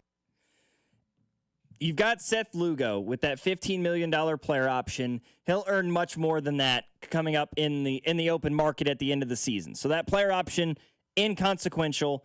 I think Seth Lugo's gone regardless of what this Royals team does over the course of the next 2 weeks. But let's look at his hypothetical. If the Royals take 2 out of 3 on the road here against Miami, all of a sudden you're a baseball team that's 49-51 instead of 47-50. Man, a world exists with this Royals baseball team, especially with the first 2 starts here with Lugo and Waka coming up tonight and Saturday, and then Bubic on Sunday. You sweep, all of a sudden you're a 500 baseball team. You turn around, win 2 out of 3 against Chicago, you're an above 500 baseball team, just like that. Then you go back home for 6 games to close out the month of July, 3 against the struggling Cleveland team, 3 against the struggling Braves team. What happens then? If the Royals are 4-2, if say they win all 4 of these series, is that really realistic? I don't think so. But if you go 8-4 over the course of the next 12 games, just 8-4, you're now 55-54. You're above 500 at the trade deadline. Maybe you've caught a game or 2 or 2.5 in the wild card race. Maybe you're only 2.5 out. All of a sudden, it goes from offloading Carlos Estevez and possibly, looking at, and again, I don't think this Royals team is going to be willing to tear it all down. To say that the Royals will be sellers at the deadline, the guys that they might sell at the deadline, they might still sell even if they're buyers. I think Seth Lugo could go regardless of where this Royals team is. I think Carlos Estevez could go regardless of where this Royals baseball team is. They might be willing to hold on to him. He just got an all-star appearance. He's got another year of team control with the 2-year contract that he signs. Plus he's got an option, I believe, for a 3rd season. A sell feels more like you're trading Vinny. You're trading Michael. You're trading Michael Waka. I don't think those things are going to happen. But if you're a buyer, maybe you're more willing to part ways with one of those top prospects in your system, right? ESPN earlier this week, and maybe even today, updated their top 10 prospect rankings for all 30 Major League Baseball teams. No surprise, Cags is still atop the Royals pool. Noah Cameron had graduated. But you look at Carter Jensen, Blake Mitchell, Ramon Ramirez. You've got 3 catchers in the top 10 of your system. If you're above 500 on the July 31st deadline, or maybe you're hovering, a game below 500, maybe trading away a piece like Blake Mitchell for just a hypothetical, Kyle Stowers here of the Miami Marlins. Much more willing to do that. Maybe trading away a Lunder Avila who, was on the verge of making the Major League roster before an injury, becomes a lot more you're able to stomach that a little bit better when you're trying to build a team that can make a push in August and September to get into the postseason. The problem for me lies in the fact that I don't think it matters what this Royals baseball team does. Yeah, you could make trades to become a postseason team. I don't think it makes you a contender. I have never once thought that this Royals baseball team was capable of vying for the American League pennant. And maybe that's unfair to say because who knows, right? You get into a 3-game or a 5-game or a 7-game series and strange things happen. Kind of like the 2014 Royals, kind of like, was it 2019 Washington Nationals? That just... Or was it 21? It just snuck into a wild card spot. National teams, yes. Yeah. The Rangers in 2023, the Diamondbacks a few years ago. They didn't win the World Series, but they got there out of the wild card, which nobody anticipated. It can happen, certainly. And the Royals have the pitching for that. But I don't think Seth Lugo's going to be here in 2 weeks. So can you look at Seth Lugo as a guy in a 3 or a 5-game series to help you shove and get a win? No, probably not. We may not see Cole Reagans again the rest of this season being put on the 60-day IL. Michael Lorenzen's banged up. He's on the 15-day right now. What does he look like when he comes back? He's been better the last month, but he got off to a really slow start. Michael Wacha has been off to a slow start the last 2 months after he pitched really well to start the year. And then you got a rookie in Noah Cameron.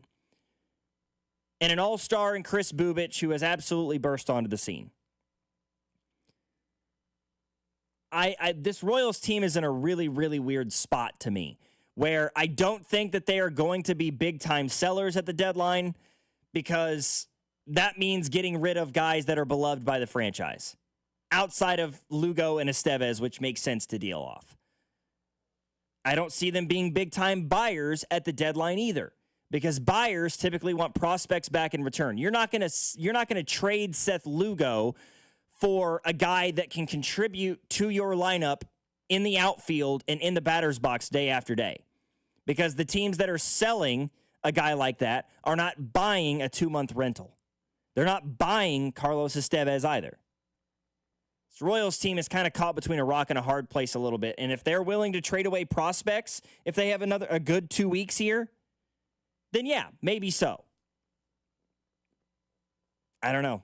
There's so many unknowns with this Royals baseball team. And the next 2 weeks could very well open some of those things up and give us a little bit better insight.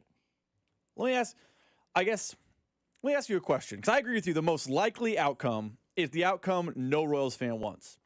I think in a weird, bizarro world, Royals fans view the Royals come out red hot, and in the next, I guess, it's 2 weeks, they play, 9 games, 12 games for the deadline. The Royals go 10-2, and it's like, Royals fever has taken over the town. You have to be buyers. Have to. I also think Royals fans, maybe they wouldn't be happy with this outcome, but if you go 2-10 in those 12 games, hey, it's time to be sellers. You can't convince yourself otherwise. You can't convince us otherwise. Estevez needs to be gone. Those are, I think, the two outcomes that would make Royals fans the happiest, because it would be action at the deadline. You can either sell yourself 26 is going to be a thing, or you sell yourself 25 is a thing. I worry the most likely outcome is they go 6-6, 7-5, 5-7, somewhere in the wash in that 12 games before the 31st, and now you're basically the exact same ball club you are right now. Mm-hmm. You're probably 4.5, 3.5-ish back the wild card, which isn't far enough away to, do a sell, but you're also not close enough to really do a buy. Are you worried that this trade deadline could look like the 2014 trade deadline, which we alluded to earlier, which had fans frustrated by the fact that it kind of looked like ho-hum nothing moves? Now, 2014, they got red hot afterwards, but at the deadline, it felt like, really? That's all you're going to do? Is that the worst possible outcome for the Royals, is that they just meander their way to the 31st and we're having these same conversations just 13 days future on the clock? Potentially, yes. I think a Royals baseball team that goes 5-7, 6-6, or 7-5 over the next 12 games is still going to trade Seth Lugo.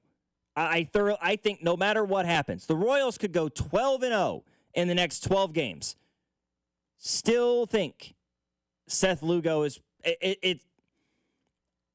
it makes the most sense for your organization to trade Seth Lugo and get back what you can.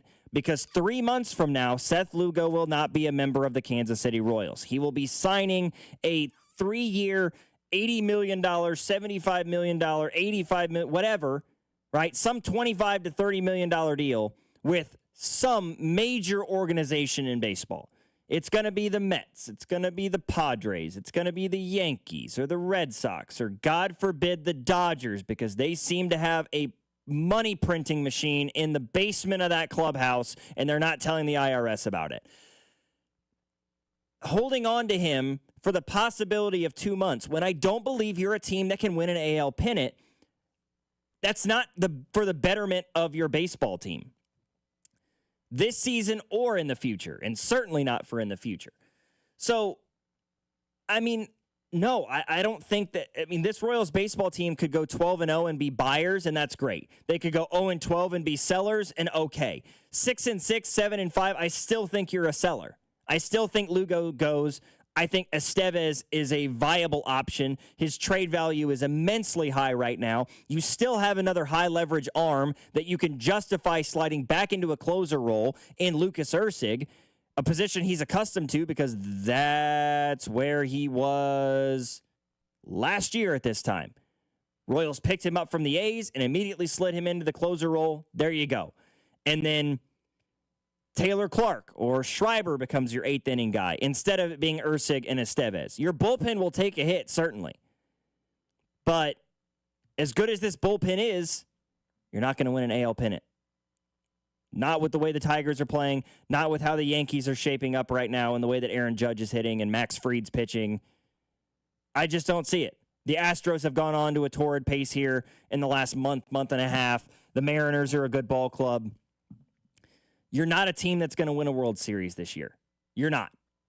Barring you trading for Aaron Judge or Shohei Ohtani, which is never going to happen in a million years. If you don't, and by the way, we're actually in lockstep on this. You and I, you and me and I, whoever, whatever the correct grammar is. There's one guy on the text line who always gets on me for saying it wrong. Whatever.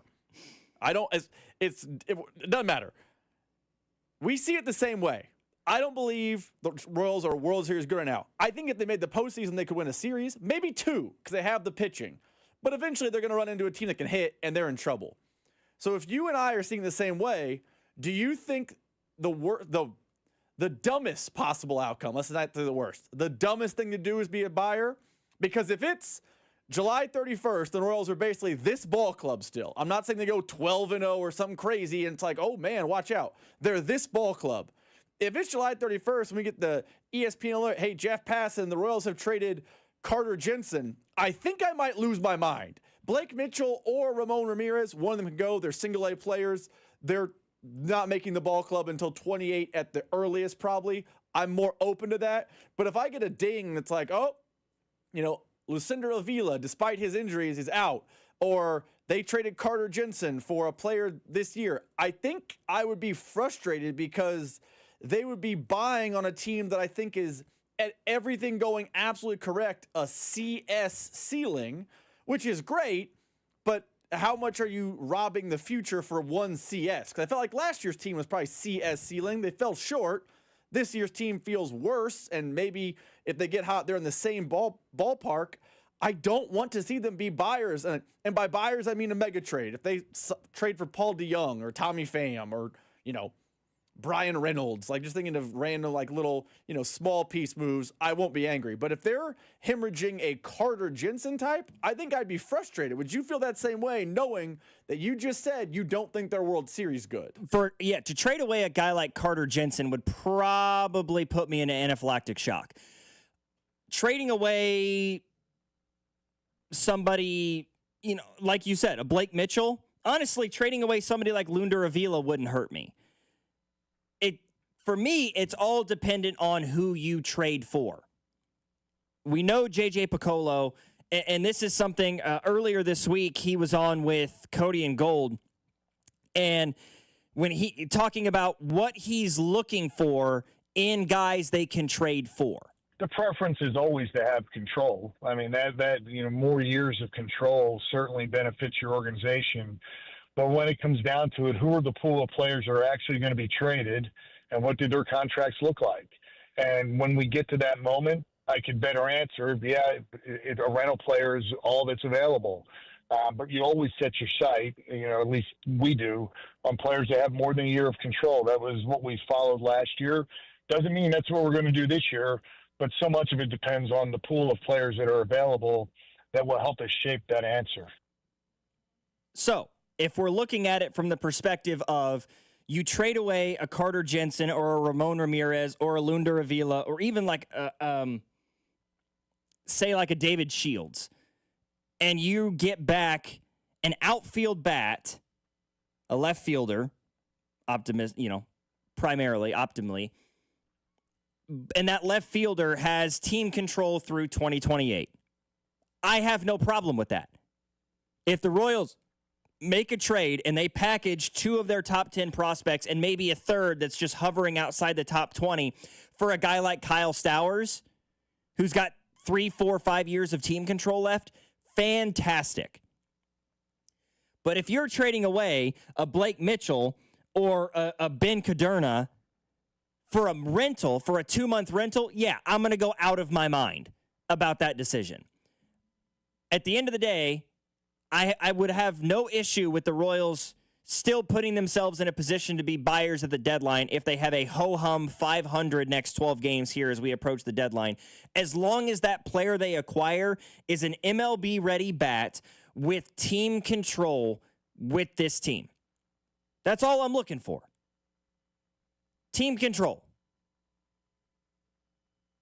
If you're going to buy team control. Because a 2-month rental, it may help you this season and take you from a team that can make, you're a team that's a fringe postseason team to a team that can win a series win a wild card series and push in an ALDS. Is that really the ceiling we're looking for? We're looking to be a good baseball team this year when you could try to put yourself in a position to be a great baseball team in 26, 27, and possibly even beyond with that young core of guys and Bobby and Michael and Vinny and hopefully Jack Caglione as he figures it out. I'm really hoping that this week break that he's had for the All-Star can kind of allow him to recenter himself a little bit and get back to the form that we were all hoping to see when he was tearing the cover off the ball in AA and in AAA. 913-586-7965 is our number. Again, Royals baseball, 6 o'clock, 6:10 first pitch specifically tonight, which means Vern's going to be on at 5 o'clock, cutting our show off by an hour. So we're going to play you the hits when we come back. You're listening to The Drive. Logan Weber filling in for Carrington Harrison. Rob Brenton behind the glass here on 96.5 The Fan. The Drive with Carrington Harrison. This man was a bona fide scrub. On 96.5 The Fan. Brought to you by DM Injury Law. Have you or a loved one been in a car wreck? Contact DM Injury Law today and get the money you deserve. Car wreck? Remember, Mike's got this. Hey guys, it's Carrington Harrison from The Drive. Summer is officially here, and that means the sun is out and the grill is hot and life is calling you. But what if you're just not feeling it? Low energy, brain fog, maybe you have no drive. It might not just be your age. It could be low testosterone. At Heartland Men's Health, they know what you're going through, and they know exactly how to help. Low T can lead to poor sleep, weight gain, low sex drive, and zero motivation, but it doesn't have to be that way. Do you know what the first step is? It's taking the free Low T quiz at heartlandmenshealth.com. It only takes 2 minutes. Then schedule your $99 consult. That includes lab work and a full medical review. And if your treatment starts that day, that means your visit is on the house. Don't wait. Heartland Men's Health is changing lives in Overland Park, Independence, and North Kansas City. Call this number, 844-447-6600, or visit heartlandmenshealth.com today. That one phone call can change your life, can change your summer. So get back to feeling like yourself. Pick up the phone and call Heartland Men's Health today. Attention, small business owners. Do you need funding for your business? At lendseek.com, we provide revenue-based working capital programs from $20,000 to $1 million. So whether it's funding for inventory, equipment, expansion, payroll, or other needs, seek no more. All it takes is just one simple application to access over 100 funding products that are powered through our breakthrough AI-enabled lending platform to get you the best options in today's marketplace. If you've been in business for at least 1 year, with monthly revenue of at least $50,000, you could receive the business funding you need when it matters most, regardless of your personal credit score. Funds in your account in just 24 hours with no collateral, no prepayment penalties, and no restrictions on how you use the funds. There's no obligation and zero out-of-pocket costs. So apply for the business funding you need today at lendseek.com. That's LENDSEEK.com. This is the story of the one. As a lineman, he does whatever it takes to keep the power on in his community. And he wants a partner like Grainger who does the same. Grainger offers the professional-grade products he needs, from voltage detectors to harnesses to hard hats, plus fast, dependable delivery, so he can rise to every challenge. Call 1-800-GRAINGER, click Grainger.com, or just stop by. Grainger, for the ones who get it done. Get in the zone, AutoZone. Welcome to AutoZone. What are you working on today? Hey, that's the spirit. Right now, we're celebrating free with a free STP oil filter when you buy 5 quarts of oil and free Duralast brake pads when you buy 2 rotors. Like always, free battery testing, charging, and recycling at every store. Celebrate free at AutoZone, now through July 28th. Get in the zone, AutoZone. Restrictions apply. He buys cars on the air and takes 0 prisoners. The John Clay Wolf Show, now on 96.5 The Fan, every Saturday, 9 a.m. to noon. And be sure to watch live at jcwshow.com or stream the chaos on YouTube. You want to see the ring? Here, I have a picture. Wow, look at you. I know, right? Went to Hellsberg and customized the whole thing. Oh, yeah? Yeah, well, I showed them all her inspiration photos, picked the setting, the diamond. It's actually pretty fun. Now for the real hard part, asking her. Well, congrats, buddy. The ring looks awesome. Start your story with Hellsberg. Designed with care and craft since 1915.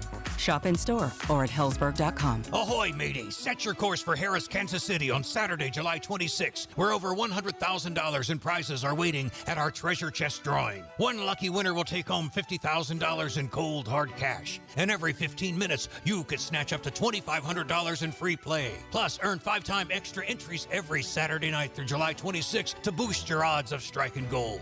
It's the summer's hottest treasure hunt, only at Harris, Kansas City. Yo-ho-ho! 21 or older to gamble. Know when to stop before you start. Gambling problem? Call 1-800-GAMBLER. The best moments in life weren't meant to sit in a box, gathering dust in the attic or stuck on outdated tapes. They're meant to be seen, heard, and shared again and again. Oh, look how little you were. That's why Legacy Box exists, to help you preserve and relive your family's history. Imagine being able to text a video of your grandparents to your kids, or share a childhood memory with your siblings in seconds. Wow, I haven't seen this in years. Legacy Box makes it that easy.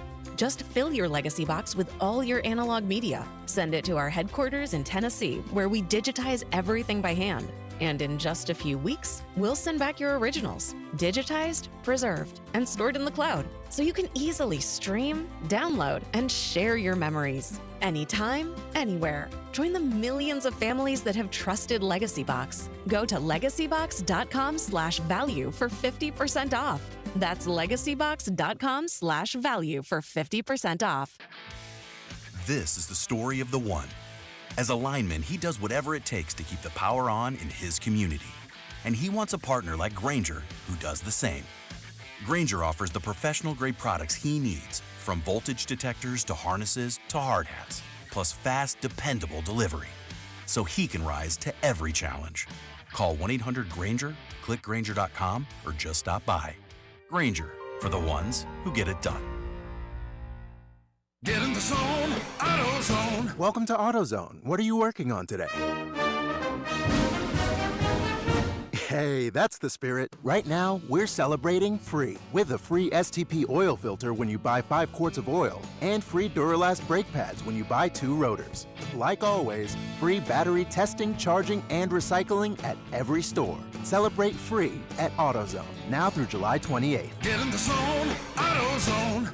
Restrictions apply. Brought to you by Climate Control Heating, Cooling, and Plumbing. Visit ClimateControlKC.com. Climate Control has been serving KC homeowners for over 35 years and know how to get your cooling system ready to handle the scorching hot summer. Schedule your AC system tune-up for just $59. Don't wait. Visit ClimateControlKC.com today. Climate Control Heating, Cooling, and Plumbing.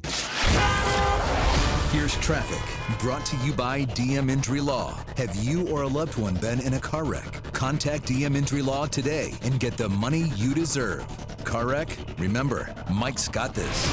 Okay, got a big problem. A crash out near Blue Springs, 70 eastbound just before BB Highway. The 2 left lanes are blocked. Grandview, that's a wreck. 49 southbound before Main Street, left lane blocked. From the Anthony Plumbing, Heating, Cooling, Electric Traffic Center, I'm Val, 96.5, The Fan. You're listening to The Drive with Carrington Harrison on 96.5 The Fan and the Odyssey app. One segment remaining before Vern gets you set for Royals baseball. Second half of the season begins in just over an hour as the Royals are down in Miami to take on the Marlins for 3 games. It's going to be Seth Lugo against Sandy Alcantara. I didn't know this. I just read this a little while ago. Sandy Alcantara has the highest ERA in Major League Baseball among starting pitchers with at least 90 innings of work this year.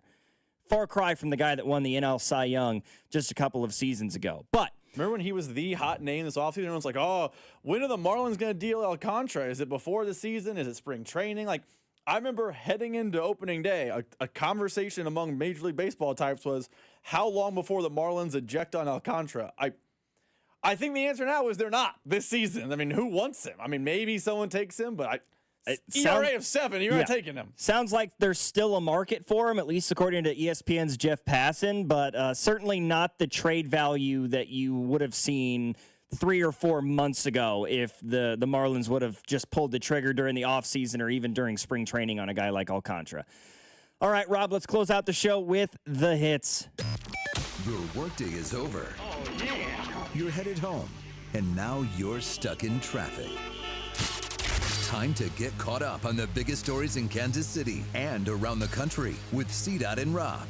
It's time for the hits. Number 1. Well, Logan, we start the hits somewhere that I cannot believe we're starting the hits here, but fans are outraged. Fans are infuriated. Fans are just red in the face with how angry they are, Logan. Earlier this week, we saw the Royals deal Cam Devaney, future All-Star Cam Devaney, to return Adam Frazier to the ball club, and this has fans all up in an uproar. Are you surprised to see fans in a tizzy, and how angry are you that Adam Frazier is back on the Royals? On a scale of 1 to 10, I'm assuming a 9? More like a 3. I was weirded out by the move when it first got announced. Like, what do you mean we're trading for a guy that was on the team 6 months ago who hit .202? But to trade away a player like Cam Devaney, who, according to Baseball Reference, was about a year and a half too old to be in AAA coming into the year. Guy who has still never had a plate appearance in Major League Baseball, in exchange for a guy in Adam Frazier, who, is he an all-star? No. Is he a fringe all-star? No. Is he a great baseball player or a good one? No. He's average to above average. I don't see the problem. He's hitting 250, almost 260 this year. He is hitting 310 with runners on base. He's hitting almost 300 with runners in scoring position this year with an OBP in those situations of up over 350. For a guy that's going to be somewhere firmly planted 7 through 9 in this Royals order, you need a guy that can drive in runs and get on base to allow others to drive in runs. If he's hitting 8th in this order and he gets on base with regularity and allows for Jonathan India or Bobby or Maikel Garcia or Vinny to drive him in, great. That's the role. Cam Devaney didn't have a place on this roster. He's a 28-year-old who's never played Major League Baseball since he was drafted 5-6 years ago. He's a quadruple A player. Adam Frazier's at least been in the big leagues long enough and has a career batting average of 260 to where he's proven he can play at this level. Yeah, but Logan, Cam Devaney never got a shot. If he got a shot, he's with Merrifield. He had 6 years of a shot. Never got there. He had one great month and earned his way to the major leagues and never saw a plate appearance. Don't feel bad. We got about 2 minutes left, so I'll just say this. honestly, the thing that's more surprising about the Adam Frazier trade to me is not the trade. It is what it is. I'm legitimately surprised by the outrage I've seen from Royals fans. It feels like Royals fans are looking for a reason to be angry at the ball club right now. And I think that's because of their record, but it's mind-boggling to me. Yeah, it's just rose-colored glasses is all it is. They look at a prospect in Cam Devaney who hit .395 for 1 month down in AAA and then regressed in May and had an awful month of June. And everybody, you just imagine a guy like that. He's like, oh, he's going to come to the big leagues and be this great player like they thought with John Rave, like they thought with Nick Lofton, like they thought with Jack Caglione. And it didn't pan out. But everybody imagines that the next guy they call up is going to be this savior of the organization, whether they do it purposefully or subconsciously. And it's unfair. It's unfounded in a lot of respects. I have no problem sending Cam Devaney for Adam Frazier. You weren't going to get better than Adam Frazier out of a Cam Devaney. For our producer, Rob Brenton, I'm Logan Weber filling in for CDOT. Appreciate you guys listening to the show. Coming up next is going to be Vern, Royals baseball against the Marlins coming up. This has been The Drive on 96.5 The Fan. Ladies and gentlemen, the weekend. Hey, it's Lucas Ursig from the Kansas City Royals. You're listening to The Drive with CDOT on 96.5 The Fan. Brought to you by DM Injury Law. Have you or a loved one been in a car wreck? Contact DM Injury Law today.